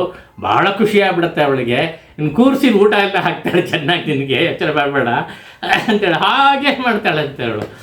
ತುಂಬ ಖುಷಿ ಆಗ್ಬಿಡುತ್ತೆ. ಇವ್ರು ಕೂರಿಸಿ ಇಲ್ಲ, ಊಟ ಮಾಡ್ಕೊಂಡು ಹೋಗ್ಬೇಕು ನೀವು ಅಂತ ಹೇಳಿಬಿಟ್ಟು ಊಟ ಎಲ್ಲ ಬಡಿಸಿ ಕಳಿಸ್ತಾಳೆ. ಆಮೇಲೆ ಇವ್ರು ಬಂದ ಮೇಲೆ ಗಂಟು ಮೂಟೆ ತಗೊಂಡು ಅವಳು ಹೊರಡ್ತಾಳೆ. ನೀವು ಬನ್ನಿ ಅಂತ ಹೇಳಿದ್ರೆ, ಇಲ್ಲ ನಾನು ಆಮೇಲೆ ಬರ್ತೀನಿ ಅಂತ ಅವ್ರು ಹೇಳಿಬಿಟ್ರಲ್ಲ, ಆದ್ದರಿಂದ ಹೊರಡ್ತಾಳೆ. ಅಲ್ಲಿ ಹೋಗ್ತಾಳೆ. ತಂದೆ ತಾಯಿಗಳು ಇವಳು ಬಂದು ನೋಡಿಬಿಟ್ಟು ಖುಷಿ ಆಗ್ಬಿಡುತ್ತೆ ಅವರಿಗೆ. ಬಂದ್ಯಾ ನೀನು, ಬಾ ಅಂತಾರೆ. ಅದಕ್ಕೆ ಹೌದು, ನಿಮಗೆಲ್ಲ ಸಹಾಯ ಮಾಡಬೇಕು ಅಂತ ಹೇಳಿ ಬಂದ್ಯಾರೋ ಮದುವೆಗೆ ಸಹಾಯಕ್ಕೆ ಅಂತಾರೆ. ಆಯಿತು, ಬಾಮ್ಮ ಅಂತ ಹೇಳಿ, ಅದು ಸರಿ, ಮದುವೆ ಅಂತ ಹೆಂಗೆ ಗೊತ್ತಾಯ್ತು ನಿನಗೆ ಅಂತ ಹೇಳ್ತಾರೆ. ಇಲ್ಲ, ಯಾರೋ ಒಬ್ಬರು ಹೇಳಿದ್ರಂತೆ ಅಂತೆಲ್ಲ ಹೇಳ್ತಾರೆ. ಹೌದಾ, ಗೊತ್ತಾ, ಆಗಲೇ ವಿಷಯ ಬಂದುಬಿಡ್ತಾ ನಿನಗೆ ಅಂತೆಲ್ಲ ಹೇಳಿ ಇದು ಮಾಡ್ತಾರೆ. ಪರವಾಗಿಲ್ಲ, ನಿಮ್ಮ ಯಜಮಾನರು ಎಲ್ಲ ಬೇಗ ವಿಷಯ ತಿಳ್ಕೊಂಡ್ಬಿಡ್ತಾರೆ ಅಂತ ಅಪ್ರಿಸಿಯೇಷನ್ ಎಲ್ಲ ಒಂದು ಕಡೆ ಇರ್ತದೆ. ಆಮೇಲೆ ಹೇಳ್ತಾರೆ, ಆಯಿತು, ಇವನಲ್ಲಿ ಏನೋ ವೆಂಕಟಕೃಷ್ಣ ಎಲ್ಲಿ ತಮ್ಮ ಅಂತ ಕೇಳ್ತಾರೆ, ಮದುವೆ ಗಂಡು ಅಂತ. ಅದಕ್ಕೆ ವೆಂಕಟಕೃಷ್ಣನ ಅವನು ಇಲ್ಲೇ ಇರ್ತಾನೆ, ಅವನು ಪಾಠಶಾಲೆಯಲ್ಲಿದ್ದಾನೆ ಅಂತಾರೆ. ಪಾಠಶಾಲೆನ ಮತ್ತೆ ಮದುವೆಗೆ ಬರೋಲ್ವಾ, ಬೇಗ ಬರೋಲ್ವಾ ಅಂತ. ಮದುವೆನ ಯಾರಿಗೆ ಮದುವೆ ಅಂತಾರೆ ಅವರಿಬ್ಬರು ಅಮ್ಮ ಅಪ್ಪ. ಅದಕ್ಕೆ ಅಲ್ಲ, ಅವನಿಗೆ ಮದುವೆ ಅಂತಾನೆ ಹೇಳಿ ಕಳಿಸಿದ್ದು, ಅದಕ್ಕೆ ತಾನೇ ನಾನು ಕಳಿಸಿದ್ದಾರೆ ಅಂತ. ಅವನಿಗೆ ನಮ್ಮ ಮದುವೆ, ಅವನು ಪಾಠಶಾಲೆಯಿಂದ ಓದ್ತಾ ಇದ್ದಾನೆ, ಅವನಿಗೆಲ್ಲ ಮದುವೆ ಇರೋದು ನವನೀತ ಕೃಷ್ಣನ್ಗೆ, ವೆಂಕಟಕೃಷ್ಣನ್ಗೆ ಅಲ್ಲ. ನವನೀತ ಕೃಷ್ಣ ಅಂತ ಒಬ್ಬ ಕಸಿನ್, ಇನ್ನೊಬ್ಬ ಅವಳ ಕಸಿನ್ನು. ಅವ್ರಿಗೆ ಹೌದಾ, ಮತ್ತೆ ಇದನ್ನು ಹೀಗೆ ಹೇಳಿದ್ರಲ್ಲ. ಇಲ್ಲ ನವನೀತ ಕೃಷ್ಣ ವೆಂಕಟಕೃಷ್ಣ ಅವರೆಲ್ಲೋ ನಿಮ್ಮ ಅಳಿ ಅಂದರು ಸ್ವಲ್ಪ ಕನ್ಫ್ಯೂಸ್ ಮಾಡ್ಕೊಂಡಿದ್ದಾರೆ ಅಂತ ಕಾಣುತ್ತೆ ಅಷ್ಟೇ, ಏನೂ ಇಲ್ಲ. ನವನೀತ ಕೃಷ್ಣನಿಗೆ ಮದುವೆ, ವೆಂಕಟಕೃಷ್ಣನ್ಗೆ ಅಲ್ಲ. ಅದನ್ನು ಬಂದಿದ್ಯಾ? ಇಲ್ಲ ಇರು, ಪರವಾಗಿಲ್ಲ ಅಂತ ಹೇಳ್ತಾರೆ. ಆವಾಗ ಅವಳು ಒಂಥರ ಫ್ಲ್ಯಾಶ್ ಬ್ಯಾಕು, ಓಹೋ ಏನೋ ಆಗಿದೆ. ಅವಾಗ ಕ್ಲಿಯರಾಗಿ ಹೇಳ್ಬಿಡ್ತಾಳೆ, ಇಲ್ಲ ನೀವು ಕನ್ಫ್ಯೂಸ್ ಮಾಡ್ಕೊಂಡಿದ್ದು ಎಲ್ಲ ಕನ್ಫ್ಯೂಷನ್ ಇಲ್ಲ, ಅವರು ಸ್ಪಷ್ಟವಾಗಿದ್ದಾರೆ, ಅವ್ರ ತಲೆಯಲ್ಲಿ ಏನು ಹೇಳಬೇಕು ಅಂತಿದೆಯೋ ಚೆನ್ನಾಗಿ ಸ್ಪಷ್ಟವಾಗಿತ್ತು ಇದೆ, ಹಾಗೇ ಹೇಳಿದ್ದಾರೆ. ಅವರಿಗೆ ನನ್ನನ್ನು ಕಳಿಸ್ಬೇಕು ಅನ್ನೋ ಉದ್ದೇಶ ಸರಿಯಾಗಿದೆ. ಯಾಕೆ ಅಂತ ಹೇಳಿದ್ರೆ ಅವರ ಧ್ಯೇಯ ತುಂಬ ದೊಡ್ಡದು. ಅವರು ಫ್ಲ್ಯಾಶ್ ಬ್ಯಾಕ್ ಒಂಥರ ಸಡನ್ನಾಗಿ ಸ್ಫುರಿಸ್ಬಿಟ್ಟಿದೆ ಅವಳಿಗೆ. ಏನು ವಿಷಯ ಇಲ್ಲಿ, ಇದ್ರ ಹಿಂದೆ ಆಗ್ತಾ ಇರೋ ನಾಟಕ ಅನ್ನೋದು ಗೊತ್ತಾಯಿತು. ಅಂದರೆ ಅವರು ತುಂಬ ದೊಡ್ಡ ಒಂದು ಏಮ್ ಇಟ್ಕೊಂಡು ಅದಕ್ಕಾಗಿ ತಮ್ಮ ಜೀವನವನ್ನು ಅರ್ಪಣೆ ಮಾಡುತ್ತಿದ್ದಾರೆ. ಅದರಲ್ಲಿ ನಾನು ಜೊತೆಯಲ್ಲಿ ಇದ್ದಾಗ ಆ ಕೆಲಸ ನಡೆಯಲ್ಲ, ನಾನು ತಡೆಯಾಗಿದ್ದೀನಿ, ನಾನು ದೂರ ಬಂದರೆ ಅವ್ರ ಕೆಲಸ ಚೆನ್ನಾಗಿ ನಡೆಯುತ್ತೆ ಅನ್ನೋದು ನನಗೆ ಅರ್ಥವಾಗೋಯ್ತು ಈಗ. ಆದ್ದರಿಂದ ನಾನು ದೂರವೇ ಇರಬೇಕು ತೀರ್ಮಾನ ಮಾಡಿಬಿಟ್ಟಿದ್ದೀನಿ, ನನ್ನ ಸಂಕಲ್ಪ ಇದು ಅಂಥೇಳಿ ಯಾವಾಗ ಇದು ಮಾಡ್ಕೊತಾಳೆ. ಒಂದು ತಿರುವು ಬಂದ್ಬಿಡ್ತಲ್ಲಿ, ಹೀಗೆ ಅಯ್ಯೋ ಹೀಗಾಯ್ತಲ್ಲ ಅಂತ. ಇದನ್ನು ಮೊದಲೇ ಅರ್ಥ ಮಾಡಿಕೊಂಡು ಜೊತೆಯಾಗಿದ್ದು ಬಿಟ್ಟಿದ್ರೆ, ಅಡ್ಜಸ್ಟ್ ಮಾಡ್ಕೊಂಡಿದ್ದು ಬಿಟ್ಟಿದ್ರೆ ಈ ಪ್ರಾಬ್ಲಮ್ಮೇ ಬರ್ತಿರ್ಲಿಲ್ಲ. ಆದರೆ ಒಂದು ಕಿಂಚಿತ್ತೂ ಅದನ್ನು ಅರ್ಥ ಮಾಡ್ಕೊಳ್ಳಿಲ್ಲ, ಅವ್ರ ಮನಸ್ಸನ್ನು ಅರ್ಥ ಮಾಡ್ಕೊಳ್ಳೋದಕ್ಕೆ ಸರಿಯಾಗಿ ಹೋಗಲಿಲ್ಲ ಅಂತ ಹೀಗಿದೆ. ಇಷ್ಟಾದಮೇಲೆ ಇದು ಈ ಕಡೆ ನಡೀತಾ ಇದೆ ಅಂತ ತೀರ್ಮಾನ ಆಯಿತು, ನಾನು ಹೋಗಲ್ಲ. ಅವ್ರು ಹೇಳ್ತಾರೆ, ಇಲ್ಲ ನೀನು ಮದುವೆ ಹೊಸ್ಕೊಂಡು ಹೋಗು ಪರವಾಗಿಲ್ಲ, ಅಥವಾ ಹೋಗ್ಬಿಟ್ಟು ಬಾ ಆಮೇಲೆ ಮದುವೆ ಸಮಯಕ್ಕೆ ಅಂತೆಲ್ಲ ಹೇಳ್ತಾರೆ ಅಪ್ಪ ಅಮ್ಮ. ಇವಳು ಇಲ್ಲ ನಾನು ತೀರ್ಮಾನ ಮಾಡೈತೆ, ಇನ್ನು ಹೋಗಲ್ಲ, ಅವ್ರ ಜೊತೆಯಲ್ಲಿ ಇರೋಕ್ಕಾಗಲ್ಲ, ಅವ್ರ ಪಾಡಿಗೆ ಅವ್ರ ದಾರಿಯಲ್ಲಿರಲಿ, ಅವರ ಇದನ್ನು ಸಾಧಿಸ್ಬೋದು, ಅವರ ಗುರಿಯನ್ನು ಸಾಧಿಸ್ಬೋದು, ನಾನಿದ್ರೆ ಅಡ್ಡಿ ಆಗತ್ತೆ ಅಂತ ಹೇಳಿ ತೀರ್ಮಾನ ಮಾಡ್ತಾರೆ. ಇಷ್ಟಾಯಿತು. ಇನ್ನು ಆ ಕಡೆ ಏನಾಯಿತು ಅಂತ ಹೇಳಿದ್ರೆ, ಇಟ್ಟು ಹೇಳಿ ಇವಳ ತಂಜಾನ ಕಳಿಸ್ಬಿಟ್ರಲ್ಲ, ತವ್ರ ಮನೆಗೆ ಕಳಿಸ್ಬಿಟ್ರಲ್ಲ. ಅವ್ರೇನು ಮಾಡಿದ್ರು, ಬಂದು ನೇರವಾಗಿ ಹೋದರು. ಅವರಿಗೆ ದುಃಖ ತಡೆಯೋಕ್ಕಾಗಿಲ್ಲ. 3 ಘಟನೆಗಳಾಗೋಯ್ತು, ಒಂದಾದ್ಮೇಲೆ ಒಂದು. 3 ಕೂಡ ಅವರಿಗೆ ಬಹಳ ಹಿಂಸೆಯನ್ನು ಕೊಡೋ ಅಂಥದ್ದು. ಒಂದು, ಅನ್ಯಾಯವಾಗಿ ಈ ಮನೆಗೆ ಬಂದ ಬ್ರಾಹ್ಮಣನಿಗೆ ಊಟ ಹಾಕಲಿಲ್ಲ ಅಂಥದ್ದು. ಇನ್ನೊಂದು, ಪರಮ ಭಕ್ತರು ಭಾಗವತ ಶ್ರೇಷ್ಠರು ಅವರನ್ನು ಹೀಗೆ ಅವಮಾನ ಮಾಡಿ ಇದು ಮಾಡಿಬಿಟ್ಟಲ್ಲ, ಹೀಗೆ ಮಾಡೋದ ತಪ್ಪಾಯಿತು ಅಂತ. 3ನೇದು, ಆಚಾರ್ಯ ಪತ್ನಿಗೆ ಈ ಥರ ಮಾತುಗಳೆಲ್ಲ ಆಡ್ಬಿಟ್ಟಿದ್ದಾಳಲ್ಲ, ಇಂಥ ಅವಮಾನಕರವಾದ ಮಾತುಗಳ ಆಡ್ಬಿಟ್ಲಲ್ಲ, ಯಾವ ದೃಷ್ಟಿಯಿಂದಲೂ ನನಗೆ ಅನುಕೂಲವಾಗಿಲ್ಲ, ಪೋಷಕವಾಗಿಲ್ಲ ಅಂಥೇಳಿ ಎಲ್ಲ ಒಂಥರ ಬಾಧಿಸ್ತಾ ಇದೆ. ಪ್ರತಿನಿತ್ಯವೂ ಈ ಥರದ್ದು ಒಂದು ಆಗ್ತಾ ಇದ್ದರೆ, ಪದೇ ಆಗ್ತಾಯಿದೆ, ಅದನ್ನ ಏನಪ್ಪ ಮಾಡಲಿ ಅಂಥೇಳಿ ತುಂಬ ಬೇಸರ ಆಗಿ ಇದೆಲ್ಲ ಮೊರೆ ಇಟ್ಕೋಬೇಕು ಅಂಥೇಳಿ ವರದರಾಜನ ಸನ್ನಿಧಿಗೆ ಹೋಗ್ಬಿಟ್ಟು ಅಲ್ಲಿ ನಿಂತ್ಕೊಂಡು ಗೊಳೋ ಅಂತ ಅಳ್ತಾರೆ. ಇದೆಲ್ಲ ಹೇಳ್ತಾರೆ, ಹಿಂಗೆ ಮಾಡಿ ಏನು ಮಾಡ್ತಾರೆ, ನಾನು ಇದರಿಂದ ಬಿಡಿಸ್ಬಿಡಪ್ಪ ಅಂತ ಪ್ರಾರ್ಥನೆ ಮಾಡ್ಕೊತಾರೆ. ವರದರಾಜ ಪ್ರತ್ಯಕ್ಷ ಆಗಿ, ನಿನಗೇನು ವರ ಬೇಕಪ್ಪ ಕೇಳು ಅಂತ ಹೇಳ್ತಾರಂತೆ. ಎಲ್ಲ ಕೇಳಿಸ್ಕೊಂಡೆ, ನೀನು ಹೇಳಿದ್ದೆಲ್ಲ ಆಯಿತು, ನನಗೆ ಗೊತ್ತು, ನನಗೆ ನಿನಗೇನು ವರ ಬೇಕು ಅಂದರೆ, ವರನ ನನ್ನ ಈ ಸಂಸಾರದಿಂದ ಬಿಡಿಸ್ಬಿಡಪ್ಪ ಸಾಕು, ಇನ್ನೇನು ಬೇಡಪ್ಪ ನನಗೆ ಅಂತ ಪ್ರಾರ್ಥನೆ ಮಾಡ್ಕೊಂಡ್ಬಿಡ್ತಾರೆ. ಹೌದಾ, ಸಂಸಾರ ಬಿಡಿಸ್ಬಿಟ್ಟು ನಿನಗೆ ಸನ್ಯಾಸನ ಅಂತ, ಹೌದು ಸನ್ಯಾಸ ಕೊಡಿಸ್ಬಿಡು ಅಂತಾರೆ. ಆಯಿತು, ನೀನು ಕೇಳಿದ ಪ್ರಕಾರ ಸನ್ಯಾಸ ಸ್ವೀಕರಿಸು ನೀನು, ನಾನೇ ಕೊಡ್ತೀನಿ ಅಂತ ವರದರಾಜ ಹೇಳ್ಬಿಡ್ತಾರಂತೆ. ಹಾಗಾಗಿ ತಕ್ಷಣವೇ ಹೋಗ್ತಾರೆ. ಅವರು ಒಂದು ಕಾವಿ ಬಟ್ಟೆ ತೊಗೋತಾರೆ, ಅಲ್ಲಿ ಸಿಗುತ್ತೆ, ಅದು ತೊಗೊಂಡು ಉಟ್ಕೊಂಡ್ಬಿಡ್ತಾರೆ. ವರದರಾಜನ ಸನ್ನಿಧಿಯಲ್ಲೇ ಕಾವಿ ಬಟ್ಟೆ ಉಟ್ಕೊಂಡು ಅವರು ಸನ್ಯಾಸ ಸ್ವೀಕರಿಸ್ತಾರೆ. ಭಗವಂತನೇ, ವರದರಾಜ ಸಾಕ್ಷಾತ್ ಭಗವಂತನಿಂದಲೇ ಅವ್ರು ಸನ್ಯಾಸ ಸ್ವೀಕಾರ ಆಗುತ್ತೆ ಅಂತ. ಆಮೇಲೆ ತ್ರಿದಂಡ ಕೊಡ್ತಾರೆ. ತ್ರಿದಂಡವನ್ನು ಕೂಡ ಭಗವತ್ ಸನ್ನಿಧಿಯಲ್ಲಿ ಇಟ್ಟುಬಿಟ್ಟು ಅವನ ಕೈಯಿಂದ ಸ್ವೀಕರಿಸ್ತಾರೆ ಅವರು ಅಂಥೇಳಿ ಸನ್ಯಾಸ ಸ್ವೀಕಾರದ ಪ್ರಕರಣದವರೆಗೂ ತಂದು ಇವತ್ತಿನ ಪಾಠವನ್ನು ಮಂಗಳ ಮಾಡೋಣ. ಮುಂದಕ್ಕೆ ಸನ್ಯಾಸಿಗಳಾದ ಮೇಲೆ ಮುಂದಕ್ಕೆ ಏನೇನು ಕೆಲಸ ಮಾಡಿದ್ರು ಅನ್ನೋದನ್ನು ಮುಂದಿನ ಪಾಠದಲ್ಲಿ ಮಾಡೋಣ. ಅದು ಸ್ವಲ್ಪ ವಿಸ್ತಾರವಾಗಿರುತ್ತೆ, ಅದನ್ನು ಮುಂದೆ ಮಾಡೋಣ ಅಂತ ಹೇಳ್ತಾ, ಭಗವದ್ ರಾಮಾನುಜರಿಗೆ ಮತ್ತು ಅವರ ಆಚಾರ್ಯ ಶ್ರೇಷ್ಠರಿಗೆ, ಪುರುಷರಿಗೆ ಎಲ್ಲರಿಗೂ ಕೂಡ ವಂದಿಸ್ತಾ, ನಮ್ಮ ಗುರು ಪರಮಾತ್ಮನಿಗೂ ಕೂಡ ವಂದನೆಗಳನ್ನು ಅರ್ಪಿಸ್ತಾ ಮಂಗಳವನ್ನು ಹೇಳ್ತೀನಿ. ಕಾಯೇನ ವಾಚಾ ಮನಸಾ ಇಂದ್ರಿಯರ್ವಾ ಬುದ್ಧ್ಯಾತ್ಮನಾ ವಾ ಪ್ರಕೃತೇಃ ಸ್ವಭಾವಾತ್ करोमि यद्यत् सकलं परस्मै नारायणाय समर्पयामि तिरङ्गार्पणमस्तु।